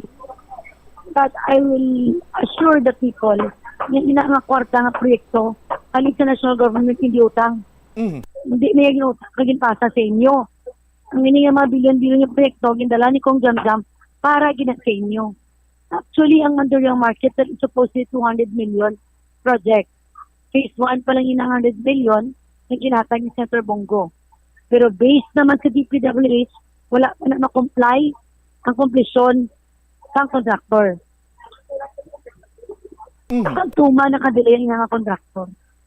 Amo man na natabo sa Concepcion. Gintagaan na nga sansa. Kaya nalukoy. Contractor o kung sa ginulaman.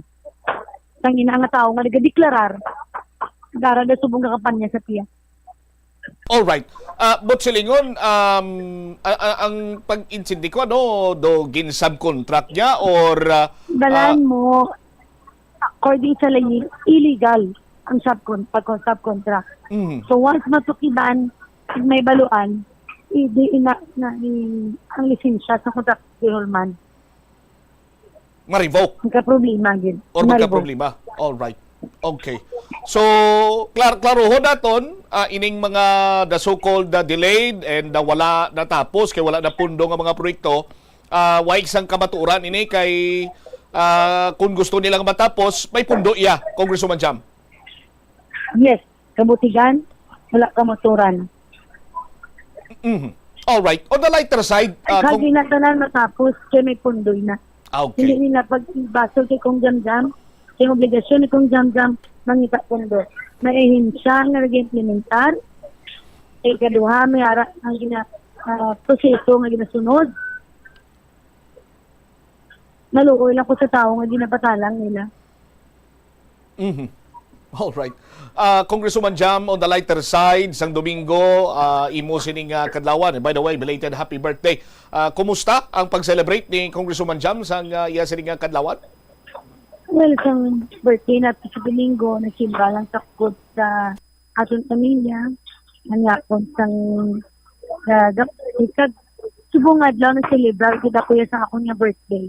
Kaya Domingo tong adlaw, subong i-celebrar ko sa tanan ng mga daycare centers sa 11,000 bilog ng mga kabataan sa 180 ka barangayan. Ang atong nga birthday. Upod ikaw sa mga daycare pupils para mag-celebrate sa imong birthday, akong? Well, kaupod sa ating yung mga volunteers, sila mismo nag-distribute. Kita yung nagbisita na sa barangay ng masarangan natin. Unfortunately, daw kalabanan, klase. Ay! Na-cancel sa klase ng gabi. Oo, yun, declare lang ko na klase. Isa may meeting ko na sa coronation. Ang isa ko na meeting ko na sa Block 17. Ambot, anong kamaturan. Pero sige lang, sa gihapon, nasadayo ng distribution sa mga pagkakon. Sagwa na lang sa mga eskwelahan. Ang iban, sa eskwelahan man. Ano, kung may gulpiada nga cancellation sa mga klase sa daycare? Amo na nga ako na ibalukan. Nalukod ko sa mga kabataan, pati kabataan sa daycare. Intra ko sa ilang mga plano. Ay ko kabalo actually. Basta nabasahan lang po. Kagabi, ni Pustang, bali ma'am, alingin ulo niya, nabutang sa tunga-tunga. Kaya in-cancel ang klase ko nung meeting. May meeting ko nung partisan ako? DSWD. Oo, kung pwede na. Automatic ka lang yung makancel sa meeting para sa 180 ka barangay sa siyudad sa Iloilo. So, bilog gid subong nga daycare center, wala klase, Congresswoman Jam? Yes, amo nang akong pagkabalo. Kahit tanan gikatuan ko na mga daycare, sagwa na lang sa gym na lang sila kay wala klase. Pero na dayon sa gyapon ang Ang imo sa salapas naman ko na wala klase, kaya mga daycare ko na yan yung mga rally. Okay. Pero Congresswoman... They all they want, pero amo na natabok. Pero natigayon gyapon ang in a way of celebration sa imo siniyang birthday ti nagpanghatag ikaw sang pamahaw sa mga chikiting. Of course, padayon wala gyapon nung tax. Ang ating volunteers simultaneous idulong akong email ka mga charity sa mga kabataan, sa mga daycare students. Kaya din panawag yun na kay mga nanay, guluwak man yan. Ano nga, suga ni mga nanay.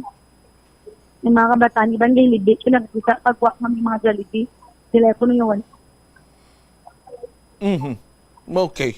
Alright. Kung balik-balikan ko lang, due tayo lang gid kay previously, may statement man diri nga ginpagwa si former Councilor Plaridel Nava kag he admit nga siya ang nagauyat sang kontrata sang Mandurriao Public Market. Am I correct? Ambot niya kontraktor na siya, do hindi man pwede makauyat bugos na kontraktor. Sino license siya, do lain man ang license nila. Kung ginako, yain na kasi maribok ng lisensya sang may nauya sa kontraktor.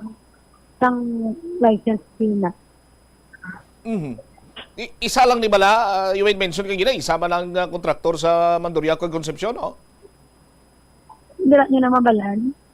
Nakapitwa ng proyekto sa syudad. Ang proyekto ni Pong Garzam na para sa pumuluyok.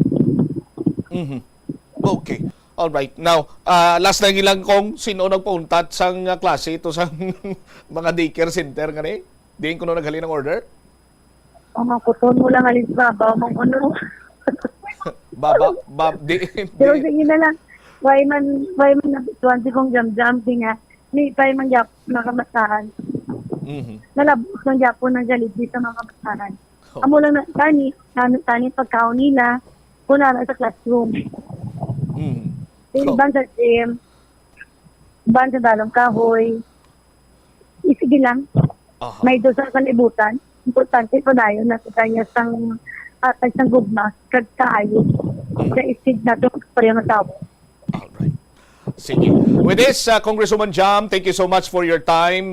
Mayong hapon. May nga po mabutan, kada sila sa Inilo. Salamat kito, wishes nyo kag pagparangga sa kampong. Tulong padayon ng gugma sa sila sa Inilo. There you have it, si Iloilo City Lone District Representative Jam Baronda. Pangguba lamang ini black propaganda batok sa kongresista. Ining mga pagtuhaw naman liwat sang kuno mga delayed multipurpose building project.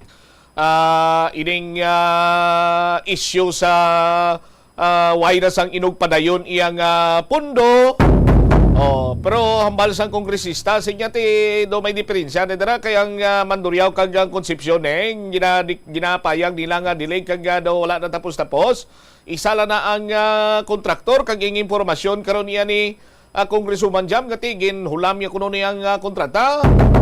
Kay ti last time to sang ginatalakay man diri sa Bumburadyo, ginadmiter man to yan ni former Councilor Plaridel Nava nga siya nagauyat dira sa kontratas bahin karon sa Mandurriaco Public Market.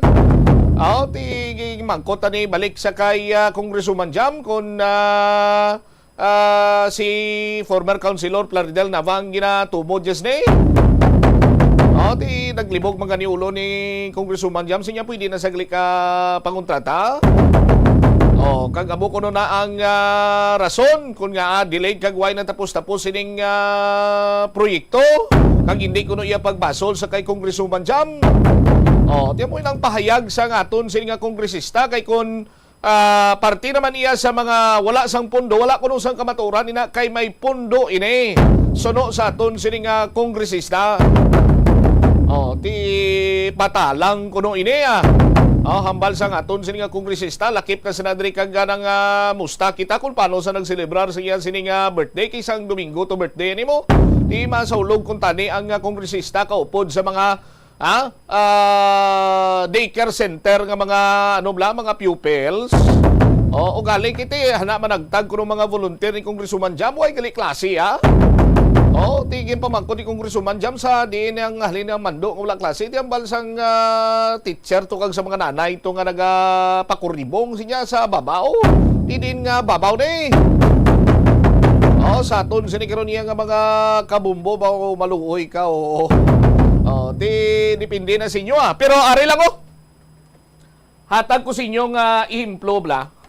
Pakita ta bala bumbo umel ang sitwasyon sa may ano na ganyan na sunugan, Rizal Pusor. Antong may mga tent bala. May mga makeshift. Di man na ganyan makeshift. Gina kay dogin hatag ina sa ila as temporary shelter. Kay sa covered gym sila, I think, nag-tiner. Antong mga nagkalasunugan kag may konflikto man gani dira iya sa may punong barangay dira. Saton sinikaron iya nga mga kabumbo. Pakita naton balang ila sining sitwasyon. Saton sining nga mga kabumbo. Kay hindi kun tani magdangat sa kasubong sining sistema or plastada kung may mga multi-purpose building na kita. Sa ngalan pa lang ang multi-purpose pwede sa mga event dira i-held. pwede man iyang for ano man nga kapuslanan, multipurpose gani. Basta iya lang sa barangay. Sa aton sini nga mga kabumbo. No? Kung may multipurpose na sa aton sini nga mga kauturan, isa na dira sa purpose niya ang pagserbi bilang evacuation center. Nan, amo sina bumbumel. Oh, nang tawablaw, gin amo lang na. No? Pero kung may evacuation center, kung tani makaplastar sang mayo-ayo ang mga pumuluyo nga nahalitan sang anuman nga sahi sang kalamidad. Sa aton sini nga mga kabumbo, kay wala karon sang evacuation center. Kay madamo pa sang kung ano nga mga sistema dira, no? Kuno delayed, wala na pundo, amo sini mo sadto. Ti magkuton mo sang ginpagyan sini nga proyekto sinya ti may pundo ta mapatapos ta ni so on and so forth, pero ti nga away sa may nag-obra. Ano ginya lang matutuod sini nga problema? Kung lang taon naton banwa nag-isi bangod sa politika at the end of the day pumuluyo nagasafer nga kung tani para ni sa ila. Sa aton sini nga mga kabumbo. Ti kung gusto nato ng pag-uswag, kung gusto nato ng gugma, pero ti do ambot kon ara pa na subong sa aton sini nga mga kauturan. Kalaway man hambalon nga ginapunggan sang pag-uswag ang paghigugma, ginapunggan sang paghigugma ang pag-uswag, nga kung tani perfect combination ini sila sa aton sini nga mga kabumbo.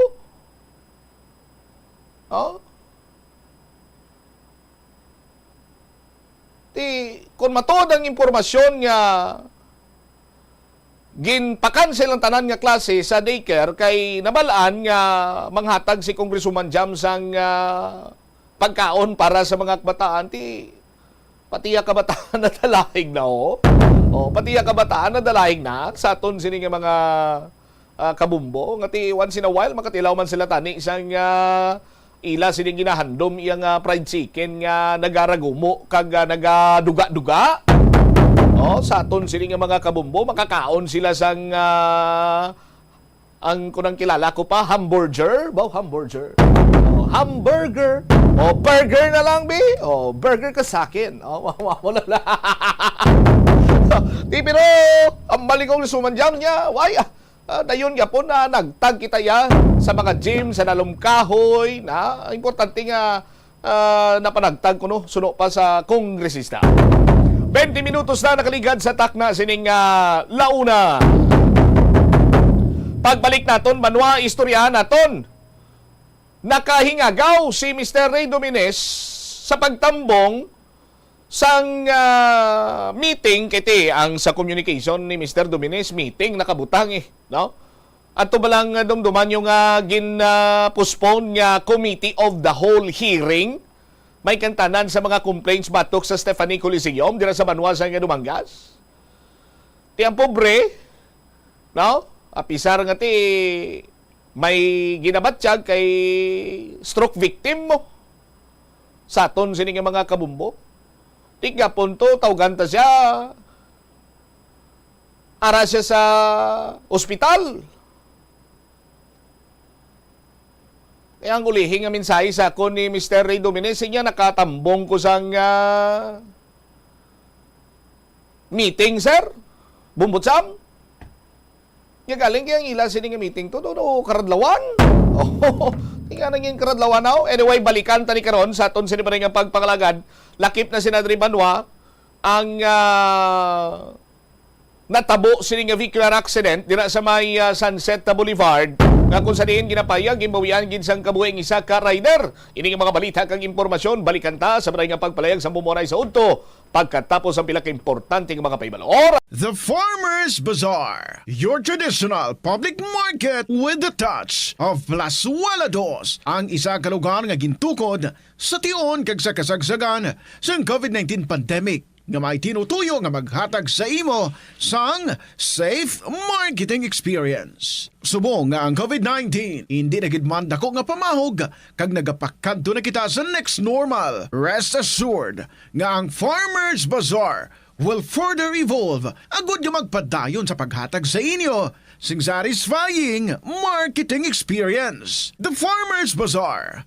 Sa lower level, tara na pahamtang ang fish, poultry, kag meat section. Para naman sa inyo mga kinahanglanon nga prutas, utang kag iban pa, magbisita sa upper level, pinaagi sa paggamit sa hagdanan o kon sa pagkadto direkta sa parking lot. The Farmers Bazaar, your traditional public market with a touch of Plazuela Dos. Plazuela de Iloilo, Billboard of Activities for February 16 to 22, 2025. Sa ini nga ulihing at Sabado sang bulan, spend it at Plazuela de Iloilo kag mag-enjoy sa mga songs sang Rock Station Band. Sa 2 ka oras kag 30 minutos nga musical show sa concert at the Plaza. Blasting of alas 6 ang gabi sa Pebrero 22, Sabado. Sa tion sa musical show, napulo ka mga matahom nga Plazuela de Iloilo, special edition mags kag madamo pa nga iban ang igaparafol sa mga suki sang Plazuela de Iloilo. Sa Pebrero 23, Domingo, ginaagdang tanan nga mangin kabahin sang Eucharistic celebration nga pagahiwaton sa El Puente or the Bridge sa among adlaw alas 11 sang aga.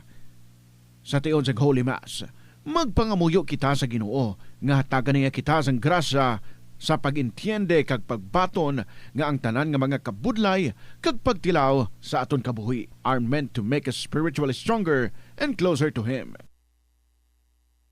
Plazuela de Iloilo, we remain to be one with you in a common hope for a better community in a progressive country in 2025.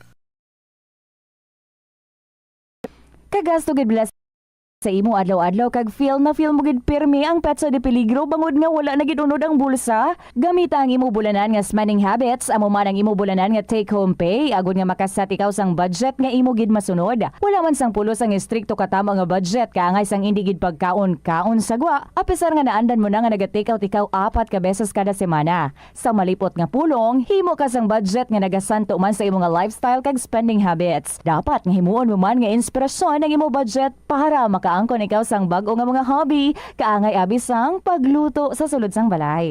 Ini nga pahanumdom ang ginadulong sa imo sang the #1 and most trusted radio network in the country, Bombo Radio Philippines. Basta Radio! Bombo! Kung sa imo pagbugtaw, magpalanakit man lang ang imo lawas, base hindi ka naman namian magtulog.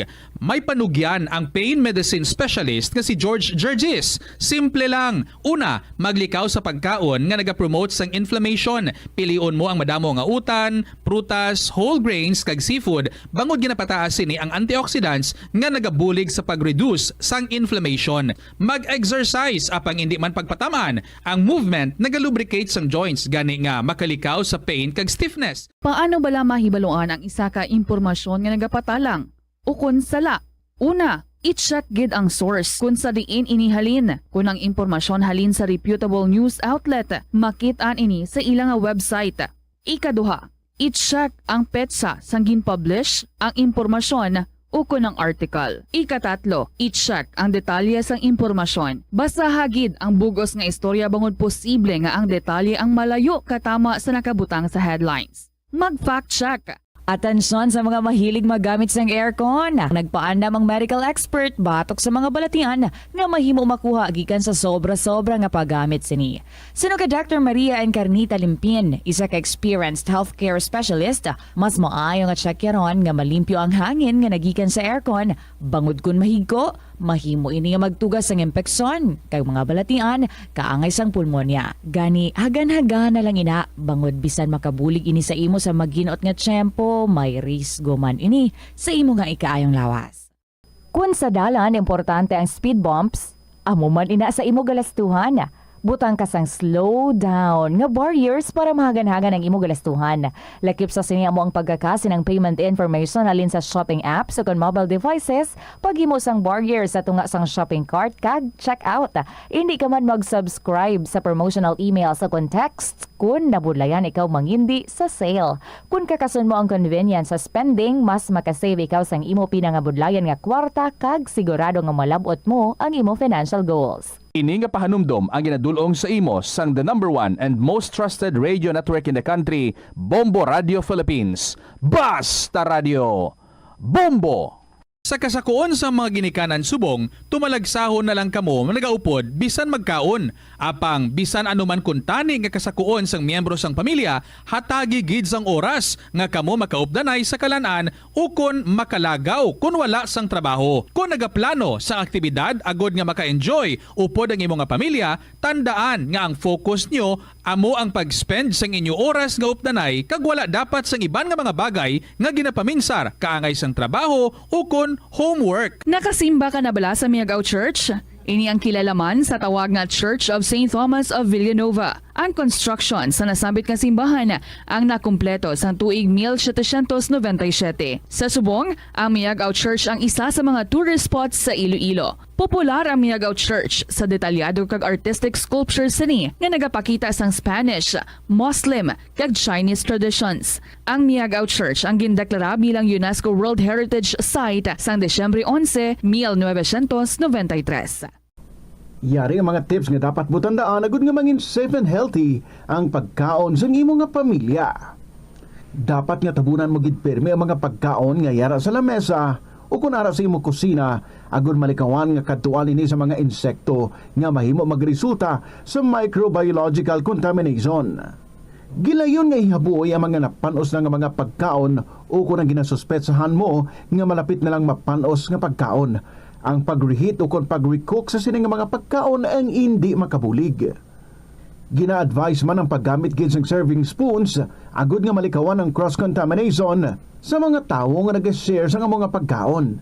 Pagi sa paggamit ng serving spoon, ang sino man nga miyembro sang pamilya nga nakakuha sang porsyon sang pagkaon ang makalikaw nga makakontaminate sang pagkaon, ilabi na kung mayara sang miyembro nga nagamasakit. Ini nga pahanumdom ang ginadulong sa imo sang the number 1 and most trusted radio network in the country, Bombo Radio Philippines. Basta Radio!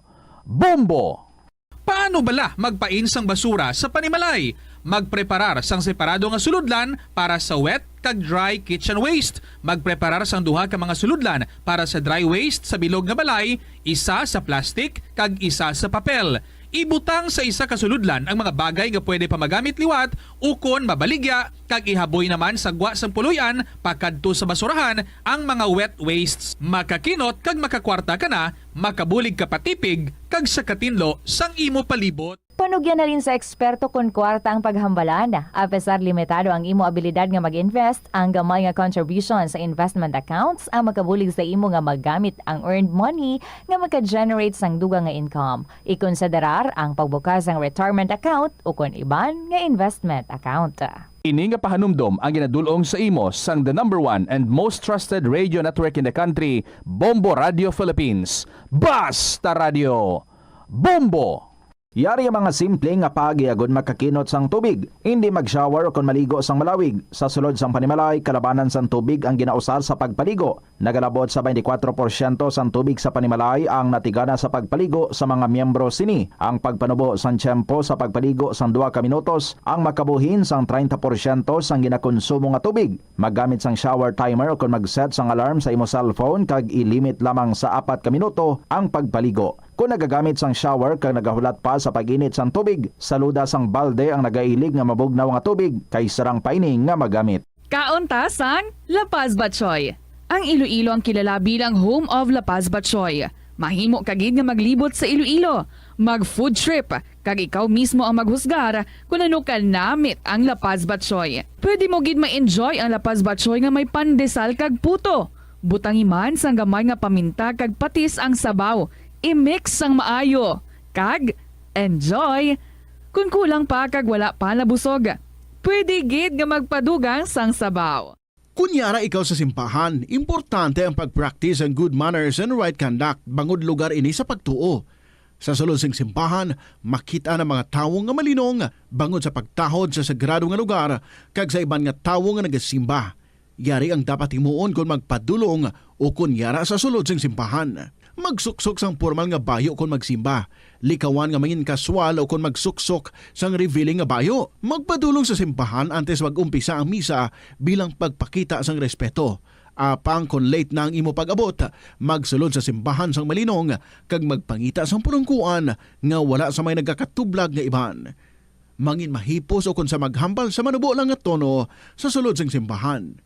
Hindi pagdisturbo ng ibang nga tao pinaagi sa pagchismis o kung paggamit ng cellphone. Magupod sa pagpangamuyo kag pagkanta. Apang kung hindi ikaw pamilyar, magtindog kag magpungko sang malinong kag sundon ang flow sang misa lakip ng pagduko kag pagluhod kung kinahanglanon. Magpamati sa seremonya sang pare o kung pastor. Hindi pagsabada ang imuupod, ilabi na kung padayon ang misa. Magpakita sang respeto sa pari, altar servers kay iban pang miyembro sang simbahan.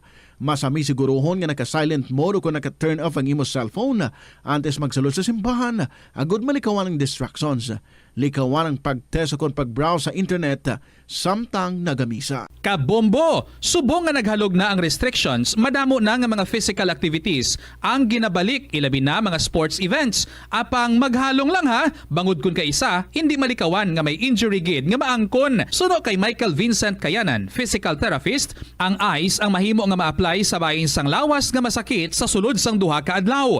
Ang masakit nga bahin sang lawas kaangay sang tiil o kun kamot, ang ihulom sa ice o kun direkta nga butangan sang ice. Pagkatapos ang duha ka adlaw, ang injury ang mahimo na nga mabutangan sang mainit naman nga tubig. Paano ipabilin nga matinlo ang ginakaon nga mga prutas kag utan? Dapat nga regular ang paghugas ng kamot nga may habon sa sulod sang 20 segundos bag-o kag pagkatapos mag-uyat sang anuman nga butang. Hugasan sa maayo mga prutas kag utan gamit ang tubig bago ini kaunon o kun isimpon sa ginaluto nga pagkaon. Likawan nga maggamit sang habon o kun bleach o kun anuman nga kemikal sa paghugas sa mga ini. Lutuon sa maayo ang mga utan agud mapatay ang mga mikrobyo nga nagatapik diri. Kung ikaw may ubo o kun sipon, mas maayo nga itugyan na lang sa iban nga miyembro sang pamilya ang paghanda sang pagkaon agud malikawan ang cross-contamination. Ini nga pahanumdom ang ginadulong sa imo sang the number 1 and most trusted radio network in the country, Bombo Radio Philippines. Basta Radio! Bombo! Isa ka panugyan para makasave ikaw sang kwarta amo nga balon ikaw sang imo kaugalingon nga pagkaon kag tubig. Kung magpadayon ikaw bakal sang lunch o kung mag-order, natural nga sa lampaw-sampaw gidi ang imo nga balayran. Ang kalabanan nga restaurant meals, take note, unlimited man sa calories, gani daw malayo gid nga mangin healthy ikaw. Apang kung ikaw magbalon, makalikaw na ikaw sa gasto sa kwarta, kag calories, makalikaw pag ikaw sa gasto sa tiyempo. Bangod hindi na ikaw maglakat, magpila, kag magpainit, agod mag-order sang pagkaon. Bangod sina, mas mangin produktibo ikaw sa trabaho o kon sa eskwelahan. Ini nga pahanumdom ang ginadulong sa imo sang the number 1 and most trusted radio network in the country, Bombo Radio Philippines. Basta Radio! Bombo! Iloilo, Philippine Standard Time, 36 minutos na nakaligad sa takna siningalaw na balik na diri sa pagpanglagad sa pumbuan ay sunto. Sa gyapon ko po ni mo Bombo Chama Blanco Hover. Standby sa aton sinima kuturan kay check naton ang linya sining ni Mr. Ray Dominez no sa banwa iya sang Dumangas kay kagapon sining adlaw nag-update rin sa aton si Mr. Dominez nga ginpadalaan siya sang isa ka invitation nga magtambong sa meeting no kaupod sa mga opisyal sang banwa sang Dumangas in connection sa na-postpone nga Committee of the Whole hearing sadtong Pebrero 17. Ti ang do katingalahan lang di why is that nga ibilog man tong adlaw sang Pizza GC City nga ginpadala nila yang invitation. Pizza 18 sang aga kag ang hearing alas 2:30 sa hapon. Pizza 18 man. Inalangan pa karon si Mr. Dominez kay schedule ya gali nga mag pa-check sa iya sining neurologist. Kay si Mr. Ray Dominez ano ni siya, stroke survivor. sa aton sini nga mga kabumbo. Pero wala sa payan sina naghingagaw gid, nagpangabay.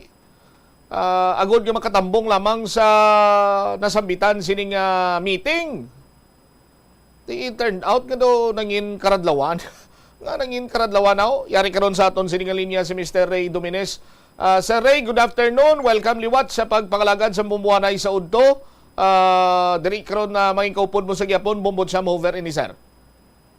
Mayong hapon Sir Cam. Kag tanan nga tagpalamati sa Bombo Radio, ilapinagid ang mga pariyo ko nga kaking aficionado. Alright, Sir Ray, gin-confirm mo sa akon nga indeed nakahingagaw ikaw tambong iya sa ginpatawag sining meeting apisar nga ura-urada. Anong nangin kaundan sa itong meeting nyo kagapon, Mr. Dubineser, kaupod sa mga opisyal sa Banwa sa Dumangas? Bisan Sir ara ko sa akon nga neurologist, nagayo gid ako nga dasigon lang ang konsulta sa akon kay gusto ko gid maka-attend sa committee of the whole meeting. Pero daw nakibot ako sa natabo dito nga wala nag-attend ang mga gin-complain ko sir. Bisan nga mabugat kag verified na ang akon complaint. Nag-attend gani sila sang una ko complaint nga hindi verified complaint. So sa imo sini nga bahin apisar ulihi ka nagin paybalo ura-urada pa ara ka sa imo doktor kay naka-schedule ikaw nga magpa-check up naghingagaw kag gid nga makaabot hindi man patas karon sa imo sini Mr. Domineser nga pag-abot mo to ikaw lang to isa ang mga gina-complain mo ito yan nagtambong. Amo gani sir do natingala ko nga sang una nga complain hindi ko siya verified. Simple complaint lang. Area medyo mabugat na ang prayer kag verified complaint na gin baliwala nila. Kay do confidence sila, kay nag-post pa sila subong nga madayon gid ang bulang nila boss sa Stephanie Coliseum. Natingala gid ako. Aha.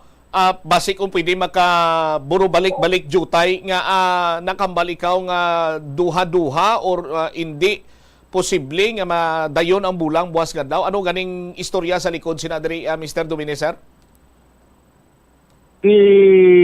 Kahapon sa natabo sa committee meeting daw nakakadlaw lang ako sa resulta sa amotong meetings. Nga man. Bali, una no, sa ako na complain, sa misdeclaration, naghatag lang sila sa ilang justification nga in good faith ko no. Amo na ang ilang sabat. Di daw mapati man ang ato ng mga Sangguniang Bayan members. Okay. Do ako mismo do malamho ko pero pasensya lang yun, no? Paano in good faith ang misdeclaration?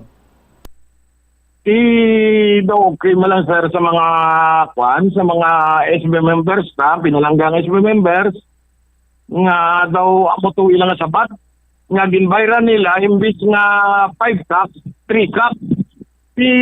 Daw sa ila itong ginambal kahapon sa nabatian ko, daw mabayad man sila kuno 5 kak, galing ang gina-apply nila nga permit, 3 kak lang. So hindi magbato ng municipal treasurer. Okay.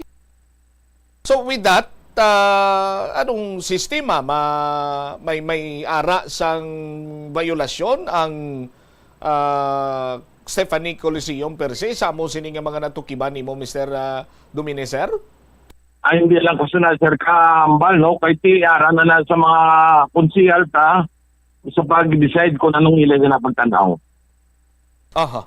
All right. Now, I do believe kag nakita ko man sandig sigin provide nimo nga mga dokumento dire nga ining mga dokumento nga ginauyatan nimo is certified true copy. Amo kanina sir.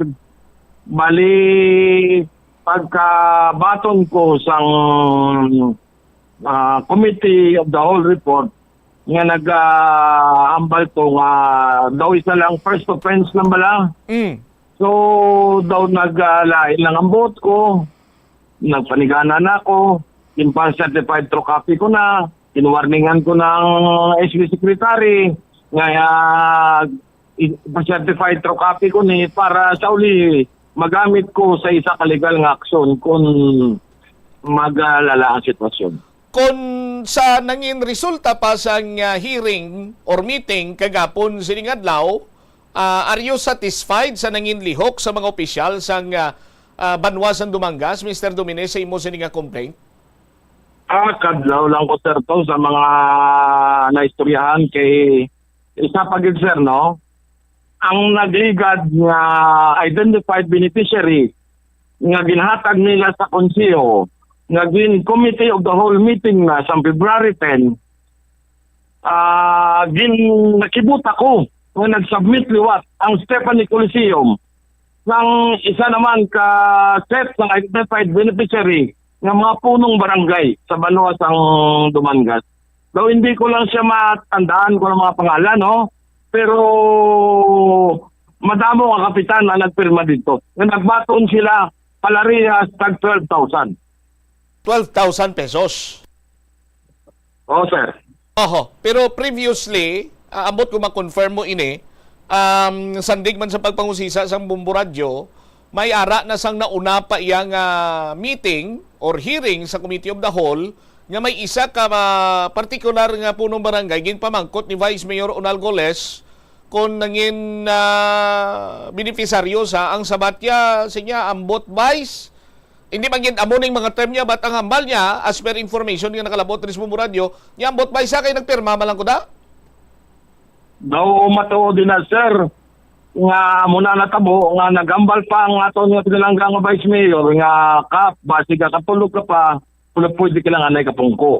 Kagkahapon sa ginsubmit nila nga lain naman nga set nga beneficiary do wala ko na dito nakita ang iya pangalan. Pero ang ginatumod ninyo nga beneficiary kung tani amo ni siya ang sa previous ninyo nga ginreklamo.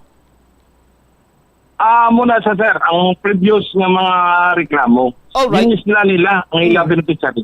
Alright, pero may previous document ka na iya nga nauyatan mo man dira, original copy na certified true copy nga indeed amo tuya ang mga previous nga mga ginbutang nila as beneficiaries pangalan sa mga punong barangay pero may ara to sa nga naghambal nga why kun iya kabalo nagpirma lang ko lain sang sa subong nga nag-signify na nga nakabaton sila 12,000. Sir, ang Committee of the Whole meeting sa February 10, wala ko akuha sa Committee of the Whole report. Ang minutes, wala ko akuha. Okay. Pero ara na siya sa meeting. Aha. Pero paano nimo sir na distinguish nga ginislan ang ulihin nila nga gin-present or ang gin-present nila kagapon as beneficiaries? Natalakay na kahapon sir sa meeting. Aha. Natalakay nga gin-lay down nga amo ning mga beneficiaryo? Bali ginpagwato sa projector nga primero amo ning identified beneficiary nila. Do hindi lang ko nalipat lang ko sa pitsa nga pag the following week nagpasa naman sila bago naman nga mga ngalan nga identified beneficiary. Ang buot ko na silang pag-interpretar sa amon mga konsehal dire sa Banwasan Dumangas. Pero ang beneficiary nga ni same lang pabulang nga ginheld man sa Stephanie Coliseum sa una to nga gin-claim nga mo ni sila mga beneficiary. Ambot lang sir, hindi ako sinakakuan kay hindi klaro to, hindi klaro ang submito nilang ulihi. Kay daw sama lang to. Kanan nagbaton 12,000 palarias. Okay. Kapitsahan, isa lang kapitsa, hindi ko lang matandaan. Alright. Sir Ray, ano karon ang imo sining nga plano after sang amo sining nga natabo nga ti do nangin karadlawan na meeting? O ay man sang kaklaruhan, nugin buron-buron sang mga opisyal dito sa Banwasan Dumangas. Ano yung mo sining plano? Sir, ari pa ng isang ulihi pala sir, no? Ipa-explain ko lang. Isang ulihi, daw ang napasulan pa ang SB Secretary. sa ang uli na nga part ng meeting, kay daw ginbaso lang nila ang SP Secretary nga daw sala ang iya gipagwa ng mga papel.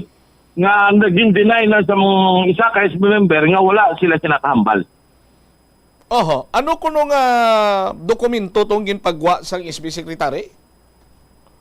Ang unang communication sir sa akon nga pag-invite sa akon nga ma-attend sang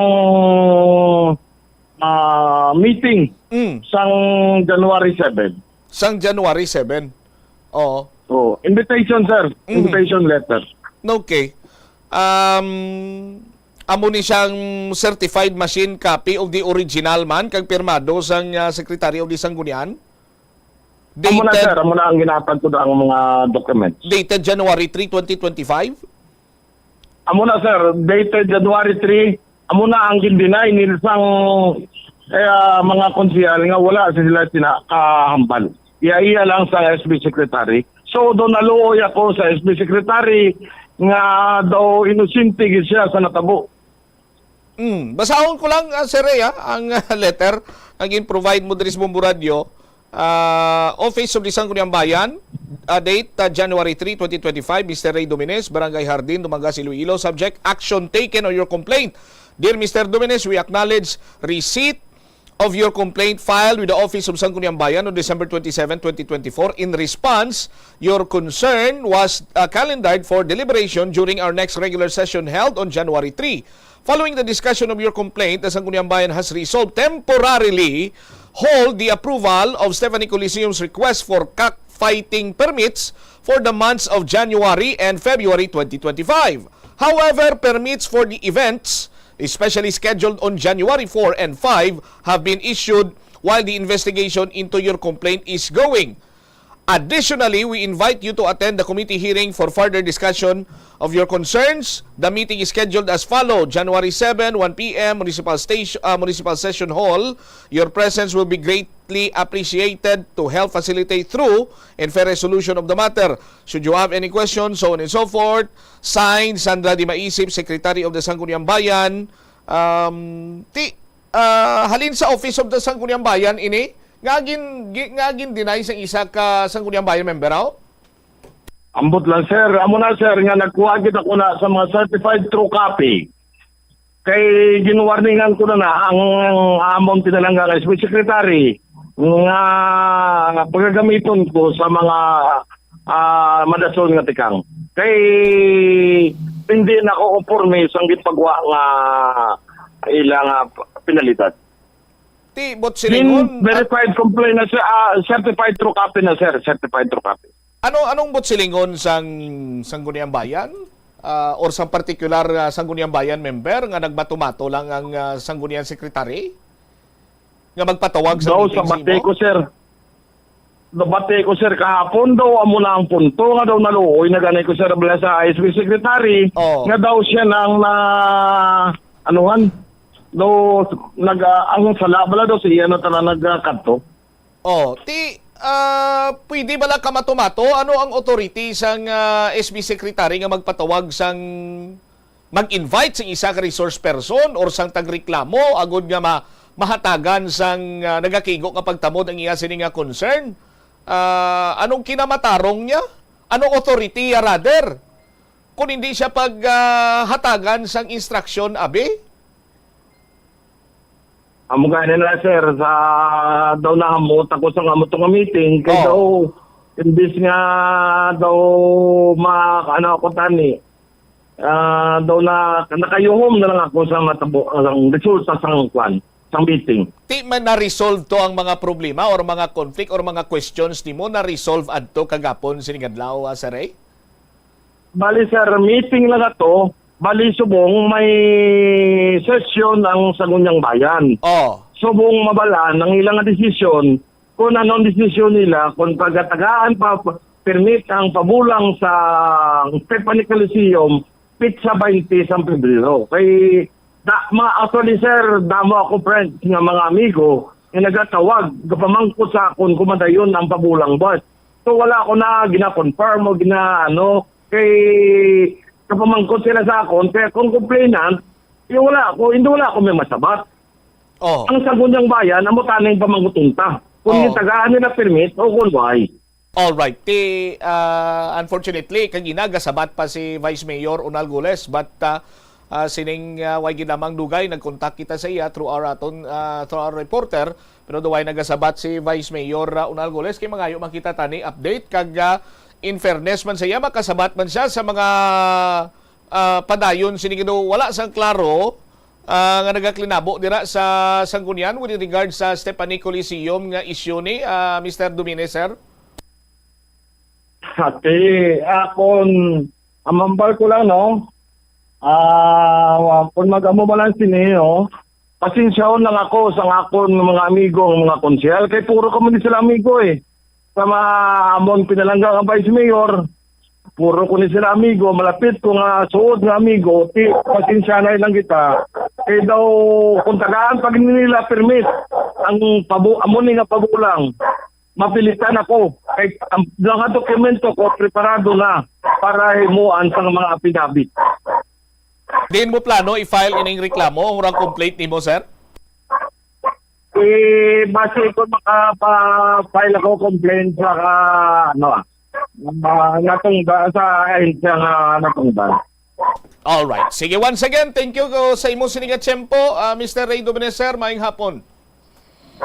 Madamo gigit salamat, Sir Champ, nga nakuha nyo ang akong reaksyon sa meeting kahapon, committee meeting kahapon.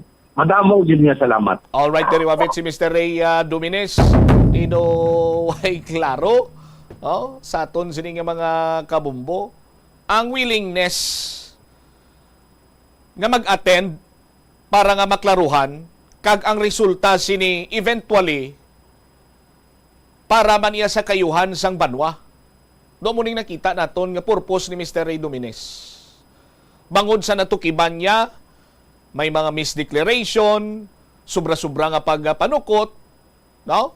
Kag sa aton sini nga mga kabombo, no? May mga dokumento kita nga ginauyatan diri. Nakabutang diri nga certified machine copy of the original kag pirmado ini isang sekretarya or secretary to the Sangguniang Bayan, no?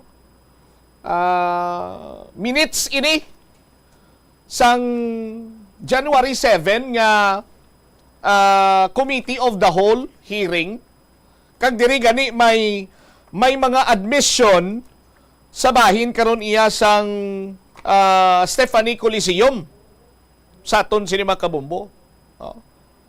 As much as possible, kung may mga issue, luyagin naton gilayon nga mapasabat ini. That is why nga last time, na-interview si Vice Mayor Unal Gules, and we tried our best nga makontak sa liwat sa aton sini nga mga kabumbo sa kung anong nanging turnout sang hearing kay as per sa perspektibo kapag insindihan ni Mr. Dominez nangin karadlawan kag duway man niya sang kasanagan tuabi ang iya sining ang meeting kagapon.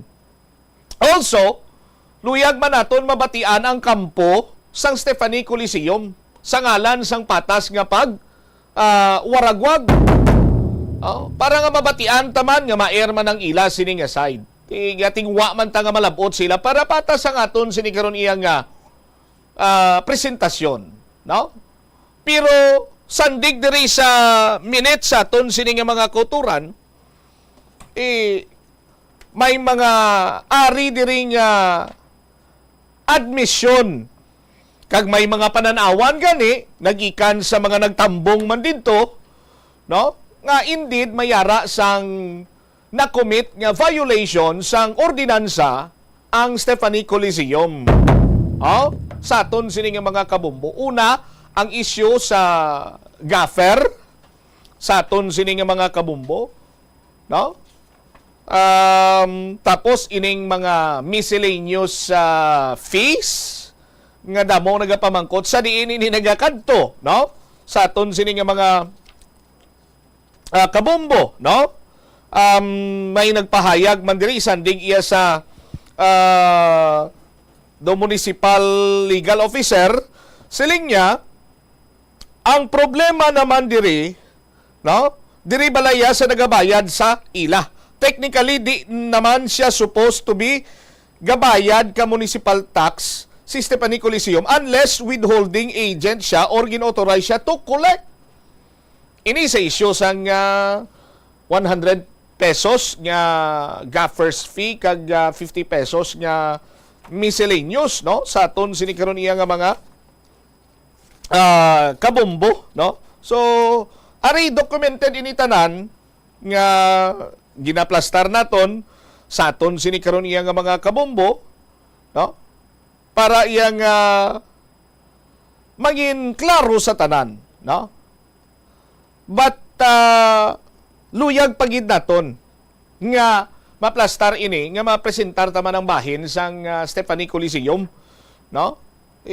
Tingwanta nga malabot si Dr. Carlo Jasnes, sa ngalan man sang patas kapag waragwag, but sa karon sa aton sini nga mga kabombo ang pamangkot ano nagakalanabo sa sangguniang bayan sa banwa iya sang Dumangas. No? Hindi na kita makapating naglabot na sa punto nga may mga denial na sila. Kag daw kasubong iya nga ginpatuto na nila sa sangguniang bayan na secretary. Ti may mga communication nga ginpadala ang sangguniang secretary, sangguniang bayan secretary, idinaya sang isa ka sangguniang member nga wala sila kunuya makahimo sang amo sinaway sang sa diin abi ano ang authority sang sangguniang bayan secretary nga magmatumato. Hindi malaara man sa pagpatigayon sa mga sesyon or sa mga hearing dira nga I would like to make this representation to the SB Secretary. Please take note that we would like to invite the gentleman from District of Columbia. Columbia, kalabot na tas Columbia ba? District of Columbia to attend the said Committee of the Whole hearing that is scheduled on February 29, 2025. Mga musinabla. Maano daya karon ng SB Secretary mamatumato? Sa aton sini nga mga kabumbo.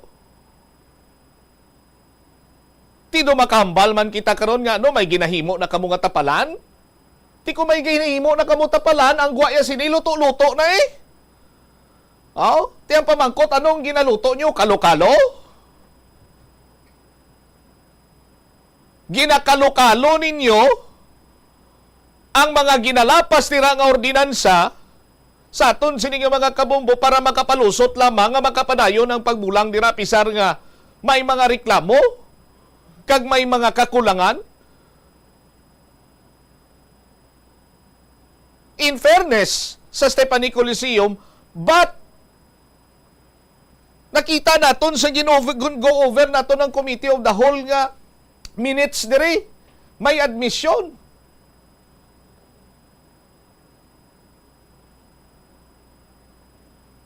So kung may pinalidad naman ang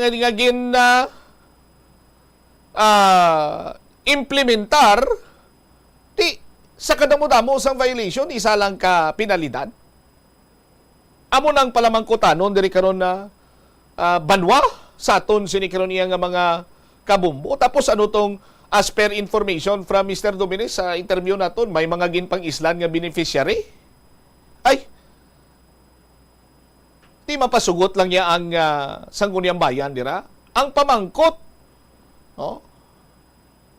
ang pamangkot sini banwa nga daw kasubong iyang bisan nagabalabag sa tutunlan ang sitwasyon karon sa dalagan sining Committee of the Whole investigation or hearing.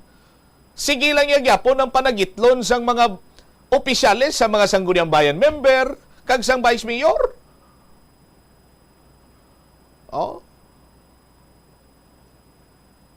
Ilan tawa ba lang ginasukot sini iyang municipal tax?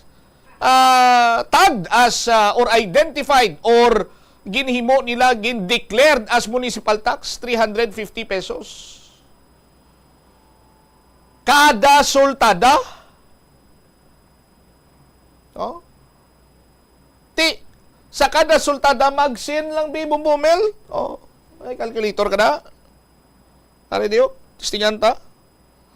Hindi na maghulag cellphone tao. Oh.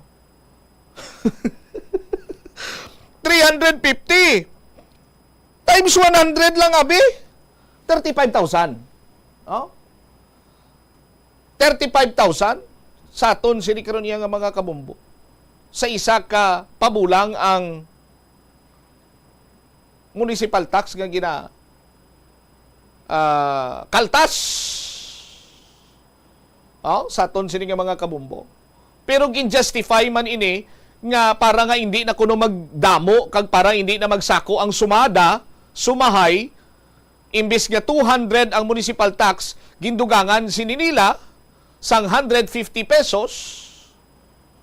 No? The 150 pesos is 100 para sa gaffer's fee kag 50 pesos for the miscellaneous. Tingin-tingob na lang nila para hindi na nga mabudlay kag makarikot kuno sa sumaday. Sa aton sini mga kabumbo. Pero sa pagbayad nila sa Municipal Treasurer's Office, why man to naka-breakdown kung paano sila naka-come up sa amo siniyang kantidad? Paano sila naka-come up sang amo lang ni nga kantidad nga ginabayad nila? Sa aton sini makabumbo. Oh. Ti amo na ang mga palamangkutanon nga luyag man naton. Direkta nga masabat. Oh, sang management or sang tag-iya dira sang Stephanie Coliseum kay mag-amo sini banwa nga may mga misdeclaration kag sobra-sobrang panukot amo ganining hambal naton kagapon. This is robbery in broad daylight. No? Pero lantawon man naton kay may mga explanation man sila. Kag may admission, may pagpangayo sa pasaylo.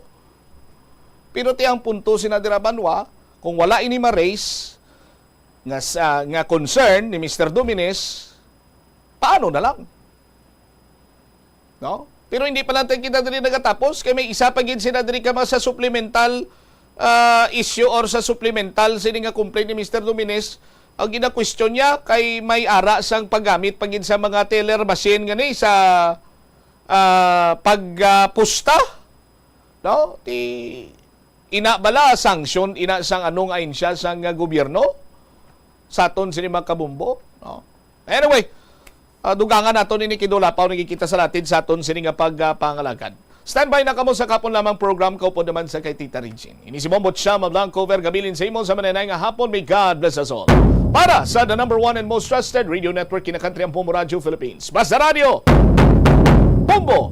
The Farmers Bazaar, your traditional public market with the touch of Plazuela Dos, ang isa ka lugar nga gintukod sa tion kag sa kasagsagan sa COVID-19 pandemic nga may tinutuyo nga maghatag sa imo sang safe marketing experience. Subong nga ang COVID-19 hindi na gid man dako nga pamahog kag nagapakadto na kita sa next normal. Rest assured nga ang Farmers Bazaar will further evolve agud nga magpadayon sa paghatag sa inyo sing satisfying marketing experience. The Farmers Bazaar. Sa lower level, tara na pahamtang ang fish, poultry, kag meat section para naman sa inyo mga kinahanglanon nga prutas, utang kag iban pa, magbisita sa upper level, pinaagi sa paggamit sa hagdanan o kon sa pagkadto direkta sa parking lot. The Farmers Bazaar, your traditional public market with the touch of Plazuela Dos.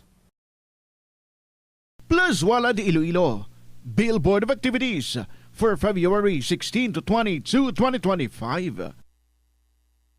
Sa ini nga ulihing at Sabado sang bulan, spend it at Plazuela de Iloilo kag mag-enjoy sa mga songs sang Rock Station Band. Sa 2 ka oras kag 30 minutos nga musical show sa concert at the Plaza.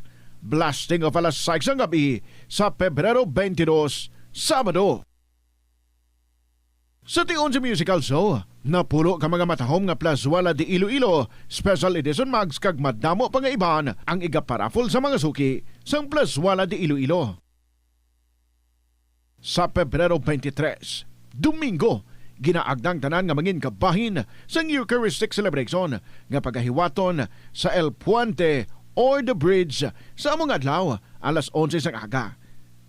Sa tion sa Holy Mass, magpangamuyo kita sa Ginoo nga hatagan niya kita sang grasya sa pag-intiende kag pagbaton nga ang tanan nga mga kabudlay kag pagtilaw sa aton kabuhi are meant to make us spiritually stronger and closer to Him. Plus wala di Iloilo, we remain to be one with you in a common hope for a better community in a progressive country in 2025. Kadungan sang pagtigulang nagataas man ang risgo sang vitamin deficiencies nga nagatugas sang physical kag emotional changes. Santo sa isa ka scientific study, ang B vitamins ang importante agod nga mag-function ang body cells nga nagabulig sa metabolism, paghimo sang bago nga blood cells kag nagabulig sa pag-maintain sang healthy skin cells, brain cells kag body tissues. Magluwas sa supplements, lakip sa mga pagkaon nga bastante sa vitamins sa moang karne, whole grains, prutas, gatas, cheese kag mga ulutanon. Nagabulig sa paglikaw sa nanuhay tuay nga balatian ang simple nga pagkaon sang citrus fruits kaangay sang pomelo nga puno sang powerful immune boosting antioxidant. Ang pomelo ang puno man sang lycopene, isa ka anti-inflammatory, anti-aging antioxidant nga nagapanami isang supat. Ang duga naman sang panit kag dahon sang pomelo ang natukiban nga makapatay sang cancer cells kag nagapalikaw sa paglapta sini sandig sa test tube studies. Likawan ang mga disgrasya nga dulot sang kuryente. Tabunan o konselyuhan ang mga wala nagamit nga electrical outlets. Ihaboyo kung ipa-repair ang mga electrical items nga may samad nga cords. Hukson sa saksakan ng mga electrical appliances antes ini i-repair. Hindi paghuslo na mga plug halin sa outlet nga ginabutong ang cord kay basi mabugto ini. Hindi pagpunon sa nakasaksak ng mga appliances o kon gadgets sa mga salaksakan. Hindi magtandog sa electrical appliances kung basa ang imo mga kamot. Likawan ang pagsaka o kung pagtandog sa puno o kung sangasang kahoy nga may nagalaylay nga kuryente. Yari ang mga importante kag praktikal nga mga pamaagi agud makakinot sang tubig. Sa kusina, magamit sang yahong o kon labador sa paghugas sang mga ulutanon o kon prutas. Magdesignar sang baso o kon water bottle agud gamiton sa bilog nga adlaw agud indi magsigi panghugas sini kada matapos ang pag-inom. Kung aksidente nga may nahulog nga ice o kon yelo, hindi ini pag-ihaboy. Sa baylo, ibutang ini sa mga masitera sang tanom. Kung may bilin man nga yelo o kung tubig sa baso nga ginimnan, tipunon ana ini sa balde agud ibunyag sa mga tanom antes hugasan. Paano ba lamang kalikaw sa aksidente sa dalan? Yari mga tips nga dapat tandaan sa tion nga nagamaneho. Una, likawan ang masaming nga pagsaylo sang linya. Ang swerving o kung pagsaylo sang lane sa isa ka delikado nga maneuver nga masabi ginatunaan sang bunggo anay. Kung himuon ini, siguraduhon nga may bastante ang oras kag espasyo. Ikaduha, i-check ang blind spots. I-check ang mirrors kung clear ang alagyan. Magbalikid o kung maglantaw sa nagaagi sa ibang nga anggulo, agud makasigurado nga maathag ang alagyan. Ang responsable nga driver ang masaming nga handa sa anuman nga aksidente. Kabahin na sang pagkaresponsable ang pagkuha sa nga insurance agud masigurado nga may peace of mind sa dalan. Ini nga pahanumdom ang ginadulong sa imo sang the #1 and most trusted radio network in the country, Bombo Radio Philippines. Basta Radio! Bombo! Tanan kita mayara sang mabulig agud pakibatuan ang climate change. Magamit sang bag nga pwede magamit sang liwat-liwat agud mabuhinan ang plastic bag nga ginahaboy. Bangod ini nagatugas ang greenhouse gases. Ikaduha, hindi masami magamit sang computer. Kung 4 ka oras lamang sa isa ka adlaw ang imo nga paggamit sang computer, makabuhing ka na sang carbon dioxide emission nga 83%. Ikatatlo, kung malapit man lang imo nga kaladuan, mas maayo nga maglakat o kung magsakay na lang sa bike. Magluwas sa makakinot ka na, mabuhinan pang polusyon nga nagatugas ang climate change. May kilala ka bala nga mga bata nga mahilig sa video games? Nagausik bala ini sang inoras sa paghampang sang iya ginakaadikan nga games. Isa ka pagtuon sang American Academy of Pediatrics ang nagapahayag nga ang sobra-sobra o kun inoras nga pagtiner sa paghampang sang video games ang makadulot sang depresyon, anxiety kag manubo nga grade sa eskwelahan. Suno sa mga eksperto, halos 9% sa kada 3,000 ka mga elementary students sa kada pungsod ang makabig pathological o kun addict sa paghampang. Makabig nga pathological o kung addicted ang isa ka estudyante kung nagaapekto na ang paghampang sa iya nga pag-eskwela. Dugang pa sa among nga pagtuon, Ang kaadik sang isa ka bata makapabudlay sa iya sa pagkontrol sang iya impulse. Kaangot diri, ginpanugyan nga dapat hindi magsobra sa isa ka oras kada adlaw ang gastuhon sang isa ka elementary student sa paghampang kag hindi naman magsobra sa 2 ka oras ang isa ka high school student. Siling nila ang pagpanigarilyo nagapaitom sang bibig. Pero hambal mo naman, wala mo na ko nagapanigarilyo pero nga ay itom gihapon ang lips ko haw. Yari ang sabat sa eksperto. Suno kay Dr. Jean Marquez, isa ka dermatologist, ang dark lips mahimo nga tugas ang maisog nga habon nga ginagamit sa guya. Nagpanugyan ang doktor nga magamit sang mild soap kag lip balm nga may moisturizer kag sunscreen. Agod protektahan ang bibig kag malikawan ang discoloration. Masami bala nga nagabiring ang imutiil? Suno kay Dr. John Hubert Pua, isa ka orthopedic surgeon, masami nga mabatyagan ang cramps sa idalom nga parte sang lawas. Apang mas delikado kung masami mo ini mabatyagan sa ibabaw nga parte sang imulawas, kaangay sang kamot, bangod posible ini nga palatandaan sang mas malala nga balatian, kaangay sang sakit sa tagipusoon, diabetes, kag hypothyroidism. Nagpanugyan ang doktor nga ang pinaka-epektibo nga solusyon sa cramps amo ang stretching exercise tubtub madula ang pagbiring. Sa sulod sang panimalay, gina-practice mo man bala ang good manners and right conduct? Tanan nga miyembro sang pamilya ang nagakadapat nga respetuhon kag i-value, apang hindi lang mangin considerate sa family members kundi mangin sa mga bisita man sa balay. Ihatag ang atensyon mo sa mga miyembro sang pamilya nga nagahambal kag magsabat nga may respeto. Magamit sang please, thank you, excuse me, kag sorry. Nagahatag ini sang respectful kag kind atmosphere sa sulod sang balay. I-acknowledge ang efforts sang family members sa paghimos man ina sang pagkaon, pagpanglaba, ukon paghugas sang kinanan, ukon paghatag man sang emotional support. Mas maayo kag mamag-an pagid ang ulobrahon sa balay kung nagabuligay ang tanan. Kinahanglan nga may kontribusyon ang kada miyembro sang pamilya. Halungan ang imo mga gamit, ipabilin nga matinlo ang kwarto, ang banyo kag mangin organisado sa imo personal nga pagkabutang. Respetuhon ang privacy kag boundaries sang isa kag isa. Magpanuktok sa portahan antes magsulod sa kwarto sang iban. Hangpon nga kada miyembro sang pamilya ang nagakinahanglan naman sang oras sa ila kaugalingon para makarelax sa trabaho o kun personal moments. Kung mayara ikaw sang abyan o kun bisita nga makadto sa inyo balay, siguraduhon nga nakahibalo sila sang mga rules kaangay sa kung diin ibutang ang sapatos, diin mapungko o kun anuman nga mga polisiya nga ginasunod sang inyo pamilya. Maghatag sang oras nga ma-express ang imo love kag appreciation sa miyembro sang pamilya. Simple gestures kaangay sang pagsilinga, I love you, pagkupo kag pagkumusta ang makapamag-an sang balatsyago na sang imo nanay, tatay, ukon utod.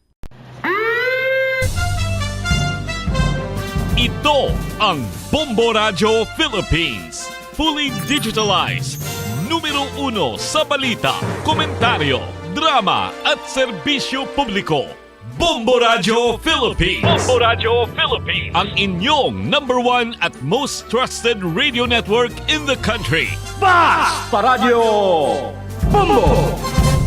Oras sa Pilipinas, it is now 15 minutes after 2 o'clock. Hello and good afternoon gid sa inyo tanan mga kabombo. This is Tita Regine. Oras na para kitang mag-updanay diri sa kahapon lamang program. It's a beautiful Wednesday, midweek na kita, I hope.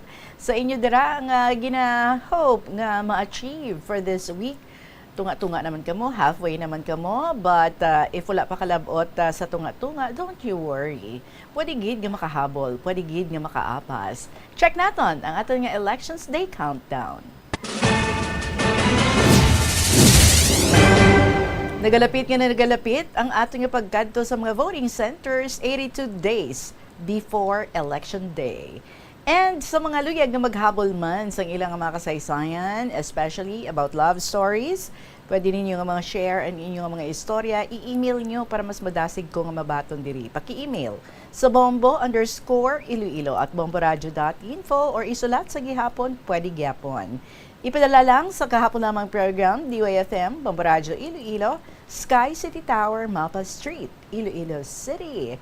Pero as always, ang ginahambal ko, kung lapit man lang kamo diri and you would often go, there is a city, pwede gid nga kamo na mismo mag-hand in sang inyo nga mga istorya kay mabaton ko gid ina sa gihapon. So salamat gid for being there, especially sa mga friends naton abroad who are really finding time to be with us. Ang iban nag-work pa, it's their work time, but sa gihapon kabalo mangita sang paagi. Kung paano nga still connected diri sa ating program kahapon lamang. And so, this is Tita Regine. So, Wednesday edition, sa sininga palatuntunan. Ari na si Danet May Kaimo para sa atong ambahanan sa inyo sa sininga hapon Unlimited. Good afternoon.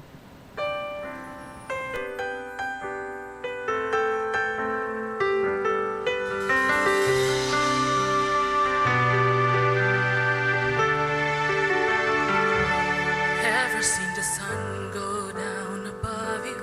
Ever had your dreams come crashing on you? Ever heard a bad thing said about you? Ever felt so low? Ever had somebody burn and hurt you? Ever had someone blame something on you? Ever wanted something so bad you can't seem to have? But what if I told you that all of these were meant to be? And what if they happen just to set you free? You're unlimited, you were meant to win. It's inside of you, just have faith within.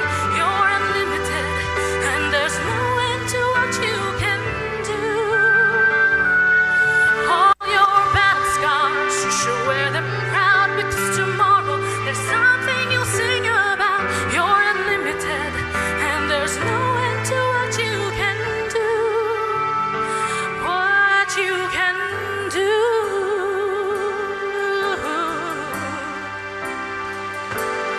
Never let some empty words unhinge you. Never make excuses just because you tried your best and you failed. Another chance will come. Others envy those who try to make it. Never let someone say you're not worth it. Never give them time, they don't deserve it. Don't deserve a thing. What if I told you that all of these were meant to be? And what if they happen just to make you see that you're unlimited, you were meant to win. It's inside of you, just have faith within. You're unlimited, and there's no end to what you can do. All your battle scars, you should wear them proud, because tomorrow there's something you'll sing about. You're unlimited, and there's no end to what you can do. What you can do. Never doubt your dreams, say them all out loud. Chase away your fears, rise above that cloud. Take a song to heart, go and sing it louder.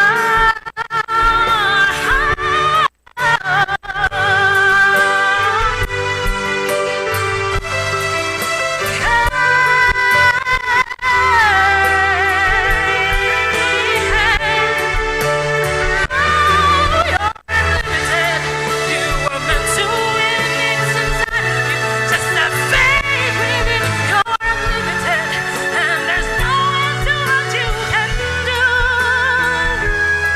All your battle scars, you should wear them proud, because tomorrow there's something you'll sing about. You're unlimited, and there's no end to what you can do.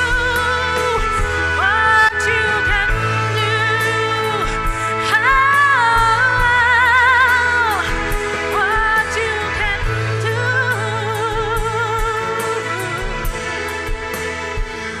What you can do. Beautiful song, Unlimited by Danet May Kaimo, and I love the message of this song. It says, what you can do is unlimited. Eh, diba? So do not box yourself. Every time that you wake up, tell yourself, you're happy, you're able, you can do it. Diba? And then make plans and see to it nga mga plano mapang-materialize little by little. 22 minutes after 2 o'clock, it's time for us to go straight sa pagbasa na sa atong mga kasaysayan. Our first story, nagikan ini sa kay Aquarius 19, sang Igbaras, Dear Inday Regine.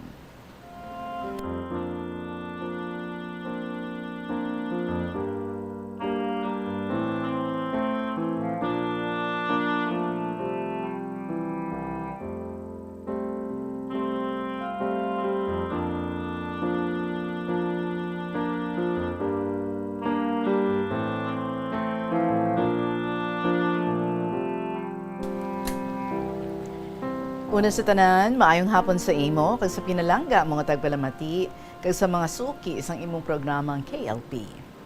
In the Regine, ako may kasaysayan nga ipasakop sa imong programa. Hindi ni akon kasaysayan, kundi iyan ni Balo, kag ni Amo.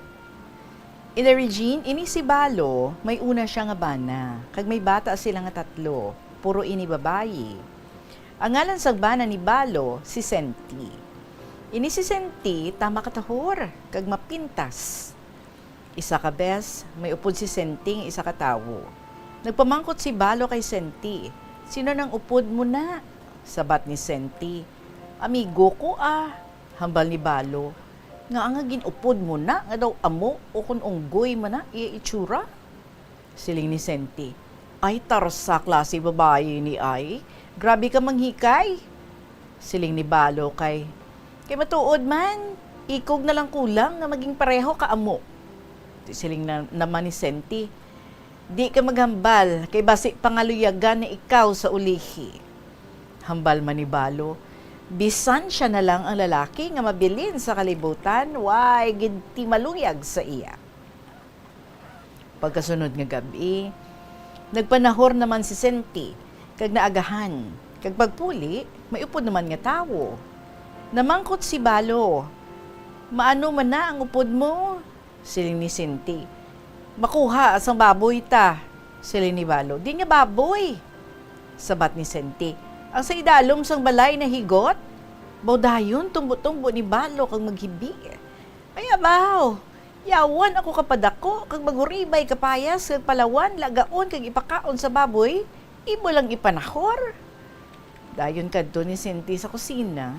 Nagkuha ginunting, ay abaw, in the Regine, gintanday na sa liog ni Balo. Tinagipos na lang si Balo, kay kung batuan niya, hindi siya kasarang.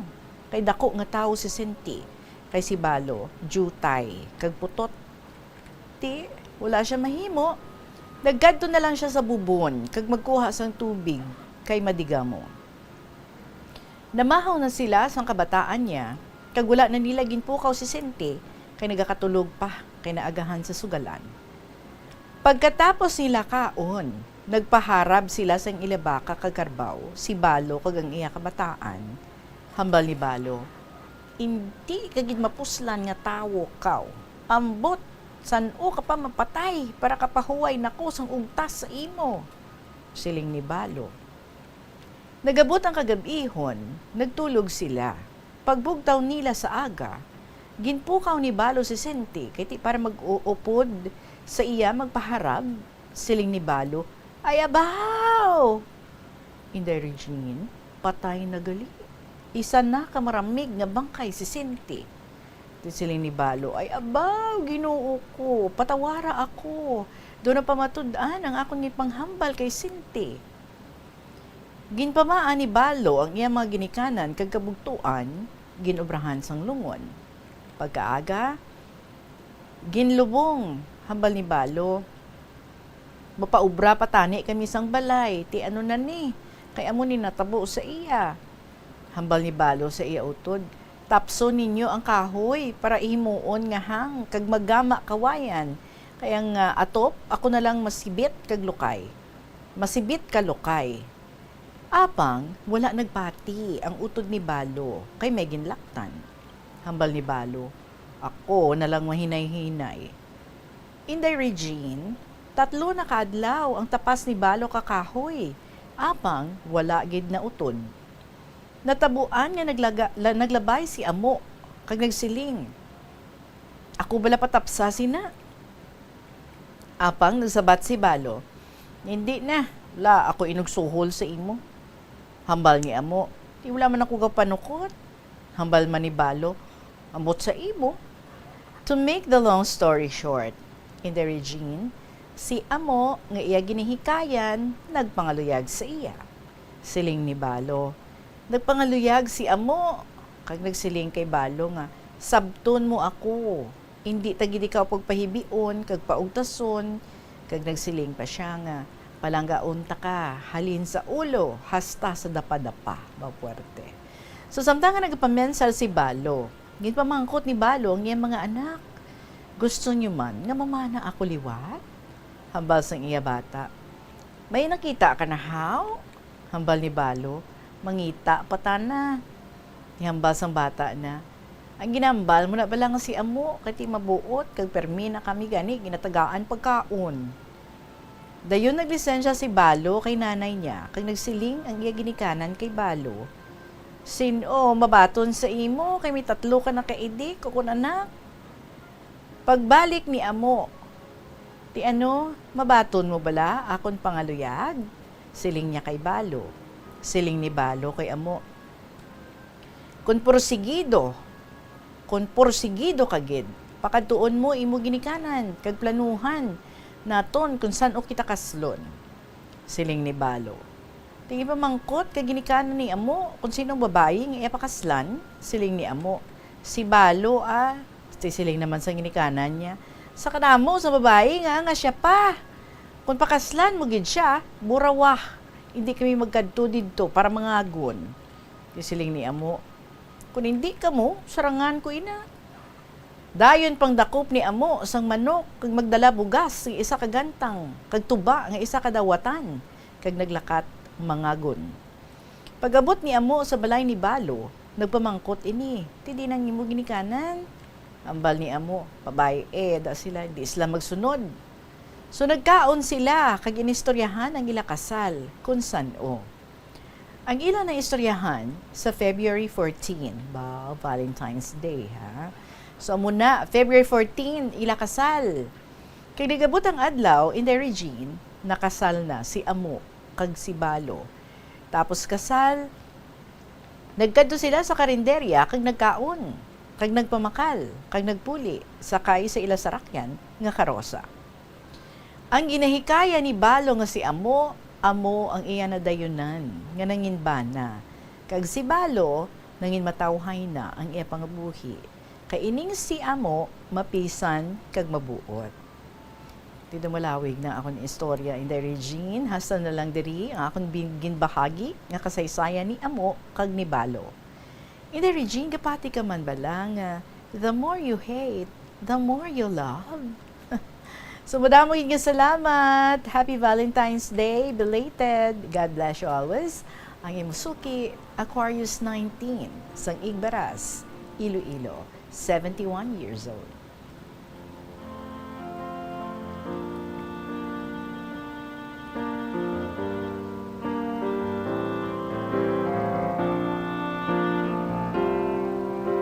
Bawo mo ginabala, no? Dapat hindi kita maghambal sang patapos because we never know and we can never tell. Pero grabe ha, ang imo pa yung husband, ang una mo pang husband, daw mo pa to ang nag-una mo, no? Sa ginikayan mo, ang ginatawag mo nga si amo, nga siling mo, ay, sino na iya ang tao nga na ang atiklaw ay man, kulang na lang ikog, parang tsuraya do mangin amo na gidman, pero anong balsambana mo, hindi ka magamusina, basi sa ulihi, pangaloyagan niya ikaw. Hala, natabo gid, no? Kaya tinapatay ang imo nga una nga bana, tapos si amo, siling mo is very persistent, kag handa gid, yung magpakasal sa imo, ay siya labot, kung why man niya nagsunod ang iyang maginikanan para mangagon, kung nag-solo flight sa pagpangagon, pero nahitso man ang tanan, ginistoryahan, parte sa kasal, February 14. Ang wedding date. Wow, very memorable gigiliin, no? Every year, ang Pebrero 14 para sa inyo nga duha. As in, love is in the air, gid. Every February 14. I know nga you have learned so much, no? Sa naagyan ni Balo kag we all have learned so much sa naagyan ni Balo kag ni Amo. Nga hindi kita underestimate sa isa ka tawo kag hindi kita maghambal sang patapos.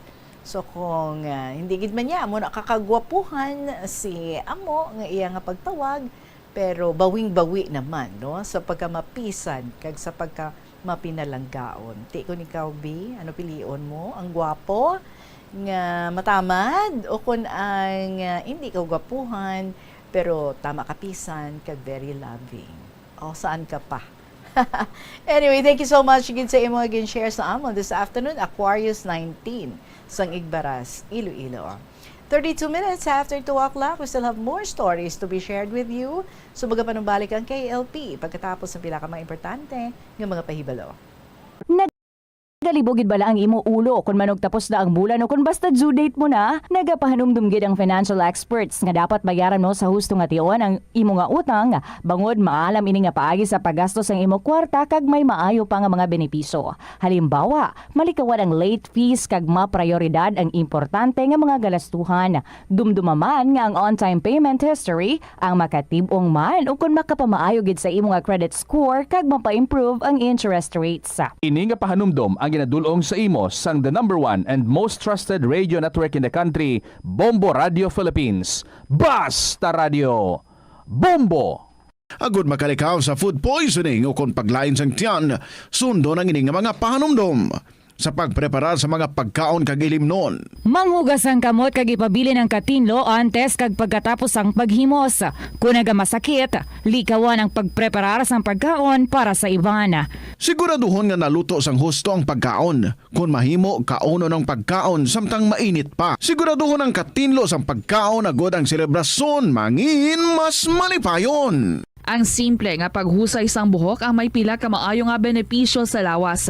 Sunod kay Arthi Ragurama, founder sang Daiga Organics nga nagaproduce ng handmade bath kag body products sa New Delhi, India. Ang mga tawo nga may dry hair, ang masami hindi mahilig nga maghusay sang buhok bangod sa kahangawa sang hair fall. Apang, ang masami nga paghusay sang buhok ang makabulig sa blood circulation sa aton nga scalp.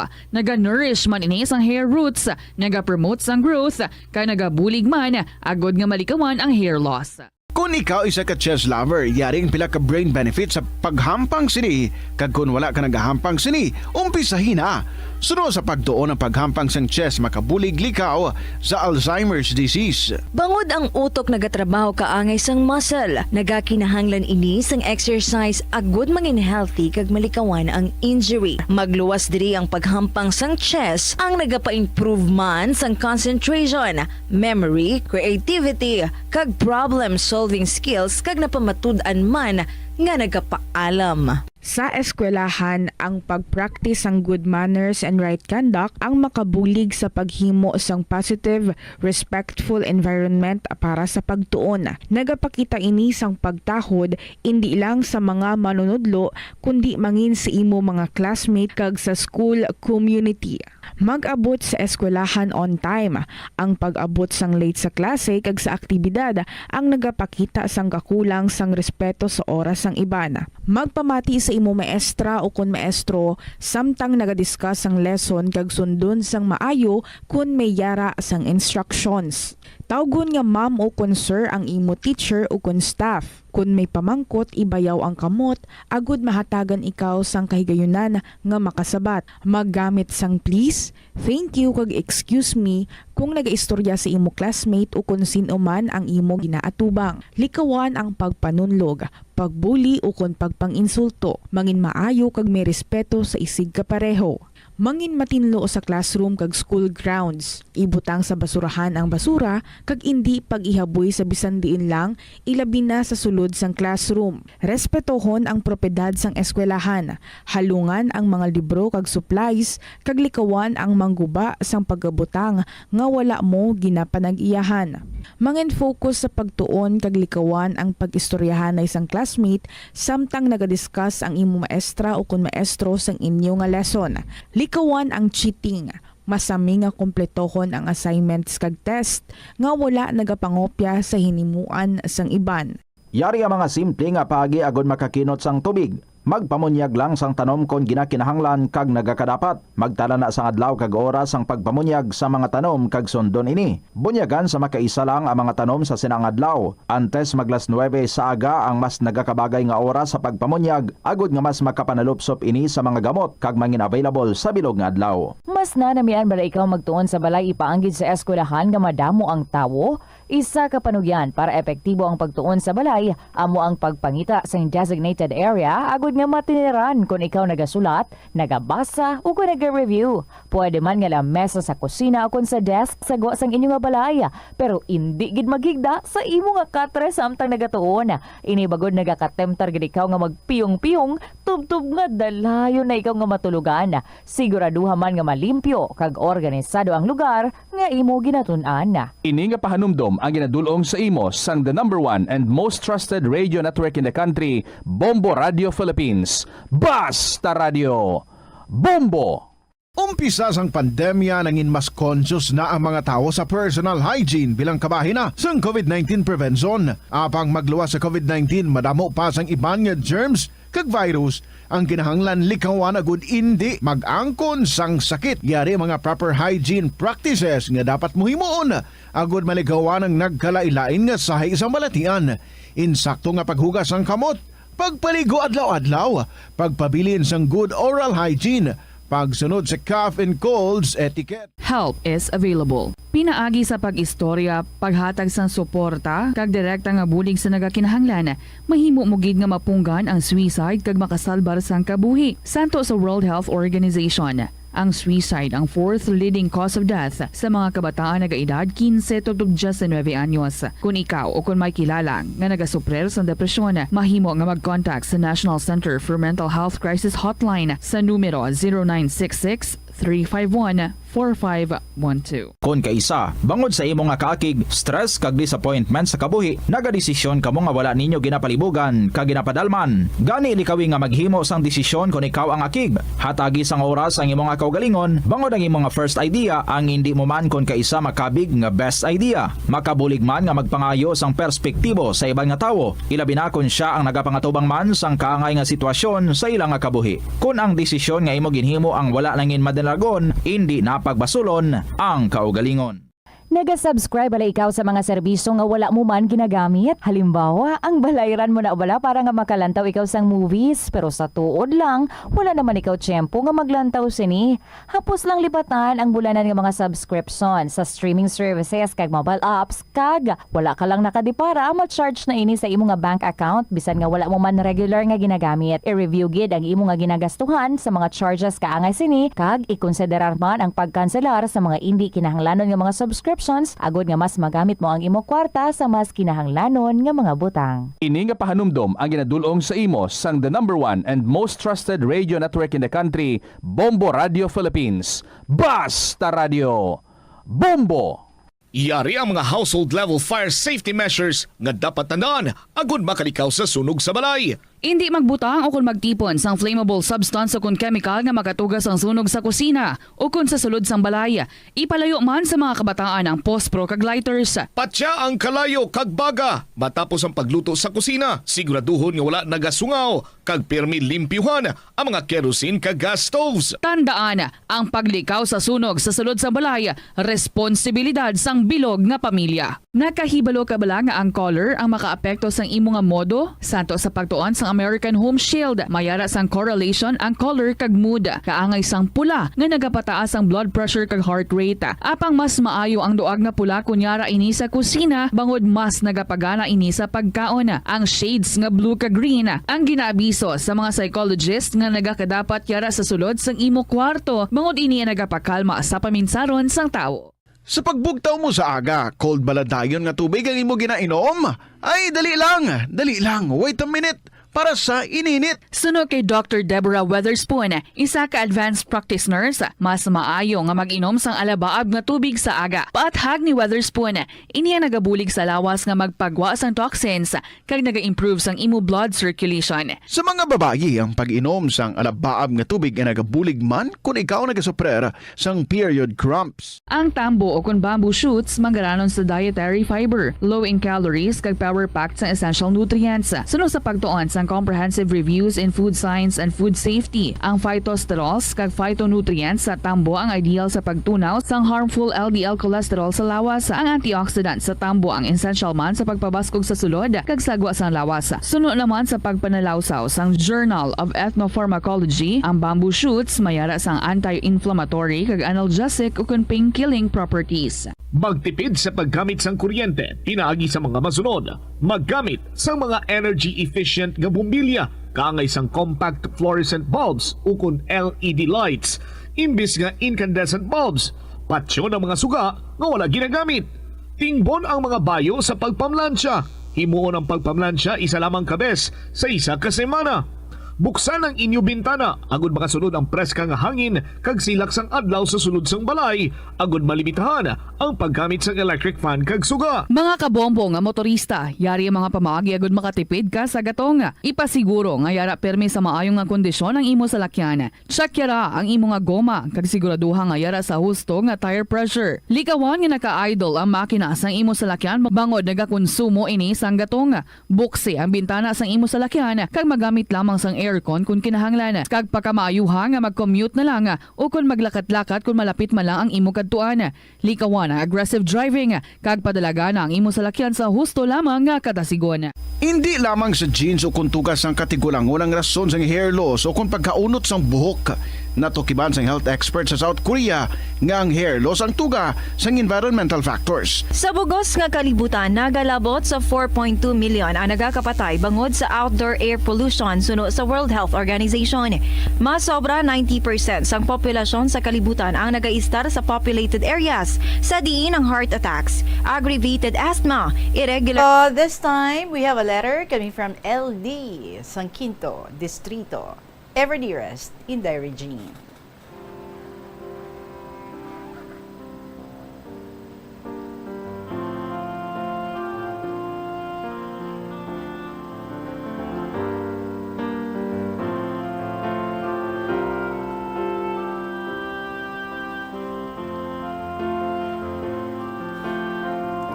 Una sa tanan, naghatag ako sa katahuran sa tanan nga katapos ang istasyon Bombo Radio, sa tanan nga tagpalamati, labi na gid sa imo Inday. Ining akon kasaysayan, parte ini sa COVID-19. Inday Regine, tawag lang ko kay LD. Ang kasaysayan ko nga ini natabo sa nagaedad ako 58 years old. Ang ako na po, sang time nga ato, 6 years old pa lang siya. Tawag lang siya kay AR. Tungod may talento ang bata nga si AR, may utod ang bana ko nga nagaobra sa Manila. Daw maanugid siya nga mapasakop si AR sa Mini Miss You sa isa ka TV station. So Inday, babae ining si AR. Manami magkanta, magsaot, gwapa, maputi, kag mataas.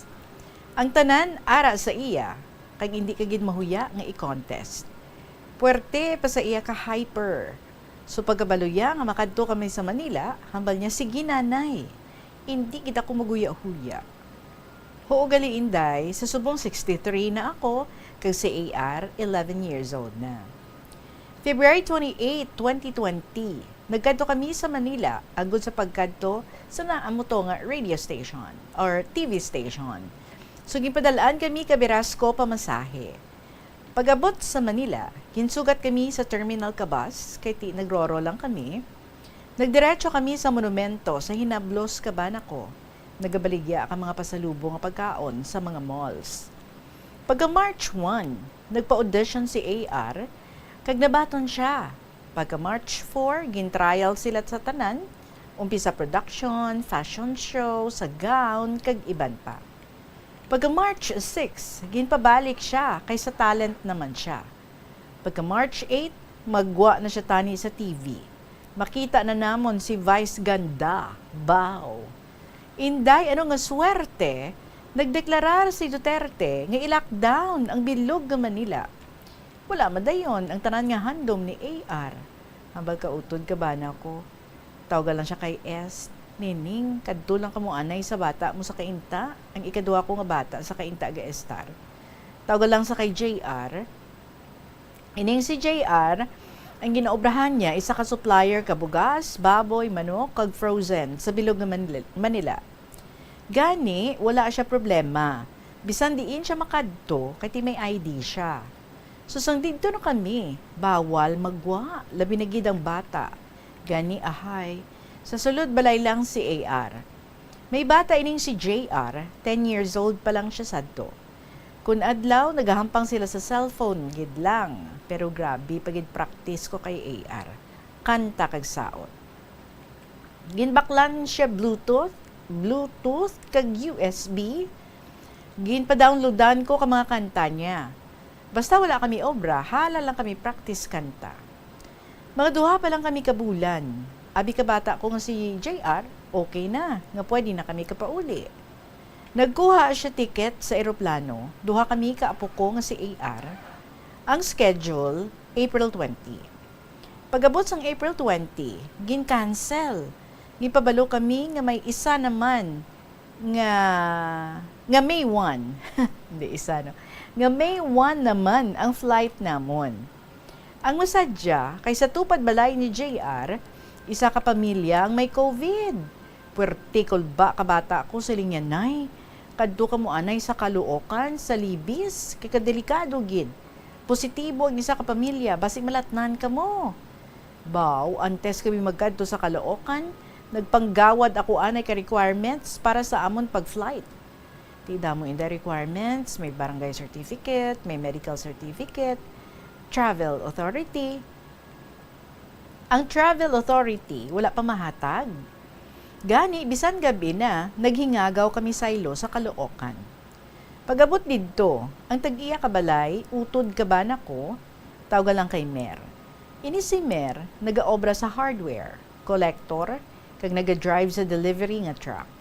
So pagabot namon sa balay ni Mer, ahay, duwa lang kami ni AR ko nadlaw, kay gabi na ang pauli ni Mer.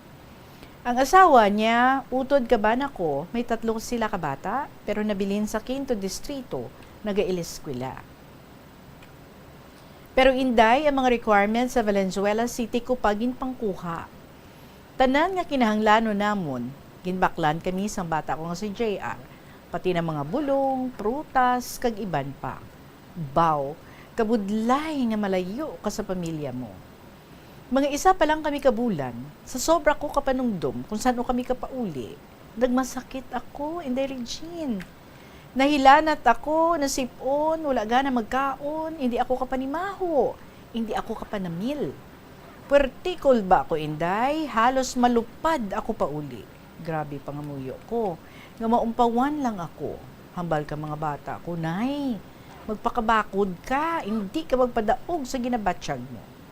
Saling ko sa kaugalingon ko, kaya ko ni. Si Lord ara gid siya sa akon. Hindi niya ako pagpabayan. Nagahibi kami ni AR. Wala kabalo ang biras ko kay ti. Magabot siya, gabi na, hubog pa. Hindi na gani kakaon. Sige pangamuyo ko, Lord, ano ang himuon ko? Tudloi ako. Inday, do hindi ko madala ang lawas ko, pero ginantos ko gid. Naglaga ako kaluya, kalawag, kag pugaan kakalamansi. Bira inom ko kag mag-inom bulong sa hilanat kag sa sipon. Pagkagabi, Inday Regine, hambal ko kay AR. Hampang ka lang ka cellphone, kung matuyo ka na, tulog ka lang. Hindi ka mag-ingod sa akon, basig malatnan ko ikaw. Hambal ni AR, huunay, mapray ako nga mag-ayo ka. Inday Regine, natulugan ako. Pagbugtaw ko, grabe balhas ko. Basa tanan ko nga ginasuksok, kay may bag kami nga dako, pero daw sako bag. Pagbugtaw ko, natingala ako. Nga nasulod ang tiil ko, hasta sa hawak. Gali, ginsulod ni AR, ang katunga ko nga lawas sa bag. Puwerte pasalamat ko. Dayon ko ilis, pagkaaga, dayon ko paligo. Wow, salamat sa mahal nga Diyos. Nagupod sa balhas ko, ang tanan ko nga ginabatsyag. Normal na ang tanan. Mga duha na kami kabulan.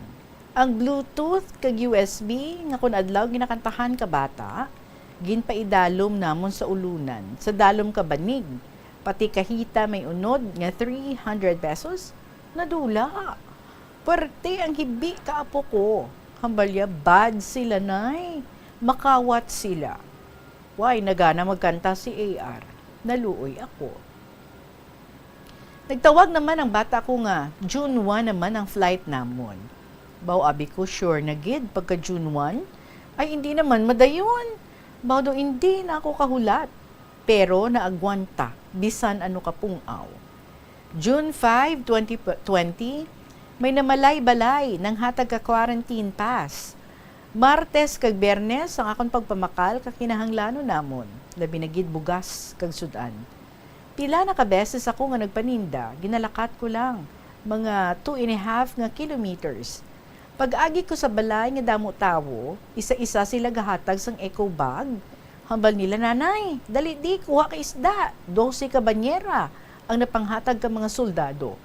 Baw, do nahuya pa ako, pero sila nagbutang sa eco bag, do hindi ko kadala. Puwerte pasalamat ko. Pag-abot ko sa tindahan, damo gabaligya basahan, 3-5 disposable nga mga trapo. Siling ko sa ila, may mga plastic ka mo?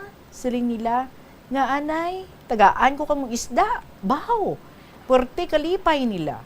Nay, isa na kasi mana nga wala kami katilaw sudan, kay wala kami benta. Hambal ka mga nagabaligya. Hambal ko, ahay, blessing ini kamahal nga Diyos. I-share ko sa inyo. May gatulo ang luha sa kalipay. Daw hindi mabakal siyen. Isa-isa sila kanahatagan ko nga 7 sila. Nalipay man ako, tungod sa akon, nakasudaan sila. Pagabot sa balay, ang dalag ko ginpang prito ko, ang gagmay ginpaksiwan ko, kag panghatagan, ang ingod balay nga ginadayunan namon. Nagtawag naman ang bata ko, July 1 naman ang flight namon. Pagka July 1, hindi naman. Susinday, dumaano na gid ako nga makapuli. Pagka August, nagtawag naman ang Cebu Pacific sa bata ko kay friend niya. Piho na gid, September 1 na gid, August 29. So nagadto ako sa Valenzuela City agud sa pagkuha sa Travel Authority. Baw inday, hindi nila ako paghatagan. Hambal ko, sir. Paano? May ticket na kami September 1. Piho na gid, nga hindi niya ako paghatagan. Damos labalibad. Ginpangita ko ang mayor's office sa Valenzuela City. Pagpamangkot ko, hambal nila, maano ka, nay? Hambal ko, gusto ko may istorya ang mayor. Hambal nila nga, anay, anong problema?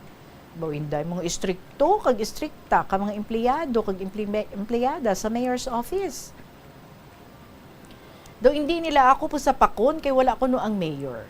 Inday, tuduhan ko kahibi, Pagkabati nila tanan, daw maano sila ka ulo-ulo sa akon. Hambal nila, nay, hindi ka magibi. Buligan ka namon. Ang mayor nagwa. Gintawgan ang mayor sang amon banwa. Hindi pa sila mag-init ni Hanay, kiti gusto ka mayor ka Valenzuela, mayor gid sa Iloilo. Karon kay hambal ko, taga Quinto Distrito ako. Pero sige, hibi ko. To hindi guro sila kaagwanta, mamati kay hibi ko, kay wala gid untat. Gindala ako sa opisina ka babae nga pulis. Hambal nila, hindi na ako maghibi, kay obrahan na ako ka Travel Authority. Hambal niya, nay, din ticket mo. Hambal ko, ari ma'am. Gin-computer ka pulis nga babae. Patingala ako nga, kadugay na natapos nga, wala pa paghihatag sa akon. Susinday, nag-order sila pizza, kag pansit. Imbis ako mapapamahaw sa ila, ako pa ang ginpakaon, kag ginpadala pa sa akon. Dalaan ko kuno ang apo ko. Puwerte pa salamat ko, pero grabe luha nga nagwa sa mga mata ko. Nagabot ang tion sang amon nga pag-flight, September 1, 2020. May bagahe ako nga 30 kilos, dala sa amon nga ticket, 2 ka karton kag 2 ka bags. Pag-abot sa airport, gindulong man kami kautod ko nga si S. Pagpasulod sa airport, baw, wala may mahakwat. Ako tanan naghakwat. Bawal nga hakwaton kay iban. Sa laktod, pag-abot sa Iloilo Airport, baw porte kagutom namon. May libre ang eroplano nga pagkaon. Gapong ko kami sa waiting area, agad nga magkaon, natalupangdan ko, siling ko kay AR, diri ka lang, hindi amo ang bag nga nadalata. So ginbirin ko si AR, sa nagakaon man, hambal ko day, palihog lang, wailuhan ko lang ang bag ko, nagsala ako. Hambal ka babae, huunay, ako bahala sa apo mo. Dayon ko sulod sa ginabantayan ka mga dala, 3 ka bags, palareho, nagalibot-libot pa ang mga bag sa conveyor. Hambal ka babae, nay, ako na. Oo, pasensya ka na, lain ang ako nakuha. Dayon ko kuhaon sa conveyor ang bag kag ikarga sa cart. Balik sa waiting area. Natawagan ko ang mga bata ako, sin ko ari na kami gahulat. Nagabot ang ambulance, 2 ka tawo ang sakay, driver kag upodya. Ginakarga ko sa sulod ka ambulance, natulok lang ako. Bawal magtandog sila. Diretso kami sa quarantine facilities. 14 days pa kami makapauli. Sa sulod sa 14 days, nangabuhi kami nga 2 ka apo ko. Gindulungan kami ka foam, habol, moskitero, kag electric fan. Malayo ang antad sa amon. Grabe pagkaon, vitamins, wala kami napabayan. Damo kami mga friends, mga seamen, OFW, kag iban, nga halin sa iban nga pungsod. Natagaan kami chocolates, biscuits, mga prutas, kagatas, pero hindi gin madula ang kapungaw ko sa amon pamilya. Kung kaisa, nagasakit ang tiyan ko, ahay, kaluluoy ang apo ko sa edad nga 6 ka tuig. September 1, umpisa kami quarantine. September 15 kami nagwa. Baw, gindulong kami ka ambulance, nagadinalagan mga apo ko, hindi ka palapit sa amon. I-quarantine pa kami 7 days ba. Tiyang balay ka bata ako, mama ni AR, ginlibutan ka trapal. Didto naman kami. Ahay mga apo ko, sobra ang kahidlaw sa amon. Anong palang kaadlaw, nagsulod sila tanan sa balay, kay 14 days na kami ngaging quarantine, so napagidhambal ka mga bata. Ay salamat, natapos na gidman, nagpauli na kami sa balay, masadya kami tanan. Back to normal, pero may patakaran ang banwa, hindi ka kapag gusto lagaw, kay may mga cards nga napanghatag. November 20, 2020, ang akong subang, isa ka teacher, naglain ang pamatsyag niya. Sang pagpaswab test niya, ang result, positive siya sa COVID. Bawinday may mga obra sila, mga bata ko kung umagad. Ang problema, nahawaan kami tanan. 16 kami kabilog sa sulod ka balay. May gabantay, nga hindi kami kagwa. Puwerte naman nga problema. Mayo lang ang LGU naghatag bugas kag dilata pero jutay lang. Ahay ang adlaw namon 2.5 kaganta nga bugas. Kulang katama ang ginhatag ka LGU. Ang co-teacher kasubang ko nagpadala isa ka sako nga bugas. Ang friends ng bata ko nagpadala isa ka karton nga mga noodles, dilata, kag diaper, kag habon, kag shampoo. Ahay tanan nga pamilya namo na balaka. May isda nga padala sila, bisan ano lang. May baby pa ako nga apo 6 months pa lang. Hugali inday ang subang ko sa quarantine facility sa Gidsyagin Butang. Kami nga 16 ari lang sa balay. Kalain ka pamatsyag ko. Nga siya gid ang dapat ko atipanon tungod puwerte kalain sa pamatsyag niya. Puwerte ang hilanat niya, sipon, ubo, hindi ka panamil, hindi ka panimaho, kag nagapalanakit, bilog yang alawas. Kung anong ginhimo ko sang pagbatsyag ko sa Manila, ginatudlo ko sa iya. Ambal ko sa subang, hindi ka magpaluya, magpakabakod ka, kag ilabi kag labaw sa tanan, salig sa mahal nga Dios. Ambal ka subang ko nga nagatawganay kami sa linya huunay. Tapos nag-practical siya, tungod dugay man siya sa Manila, nagatudlo sa Harvard School sa Laguna, damo siya na encounter nga sakit, kag ang mga co-teachers niya gadala sa iya prutas, mga pagkaon, vitamins. So kami nga 16, ari sa balay, hindi kami kagwa, may nagabantay sa amon. Ang nagapanag-ob, mga barangay tanod. Naglibog ang ulo ko, tungod ang amon adlaw kapag tigang, 2.5 nga ganta nga bugas. Timayo lang, LGU naghatag bugas ng mga dilata, pero jutay lang. 3 lang kaadlaw namon nga kaon. Ti ang co-teacher kasubang nagpadala isa ka sako nga bugas. Ang bata ko may mga friends nagpadala isa ka karton nga grocery. May apo pa ako, 6 months pa lang, so bisan diaper, ginpadalaan pa gid ang apo ko. Ang iban ko nga mga friends, 3 ka kilo nga isda, baw sa sulod sang 14 days, wala man obra ang mga bata ko. Naga-cellphone lang sila tapos kaon. Bawinday. Dumasubo, dumasadya, kay nagtalambok ang mga umagad ko. Ano-ano man ang ginabahugan nga baboy. Tihamakon mo, tunga sa bulan, kaon, tulog ang ubra mo. Hindi mag-ayo ang mga lawas nila. So, inday, December 3, 2020, natapos ang amon quarantine. Dungan sa subang ko. Ugali, tawagan lang siya kay Ma'am A. Baw malipayon nga pagbalik, hambal ko sa kay Ma'am A. Uunay, malipayon gid, sabat niya sa akon. Thank God nga naka-recover ako, kagitatanan. Bisan paano, natapos ang quarantine sa aton tanan. Diri ko na lang itako pangakod malawig nga kasaysayan sang COVID-19. Madamo gid nga salamat. Pasensya gid sang agi ko pasmado na gid kag sa liwat tawag lang ako kay LD sang Quinto Distrito. LD, salamat gid sa imo nga istorya just in time no nga maubos mo ng aton nga oras diri. Overtime for 2 minutes but it's okay. I am sure kadamo gid sa makarelate sa inyo nga naagyan miara no pinamilya gid ja na iguan sang COVID. So sa mga first few months nga very stricto ang lockdown.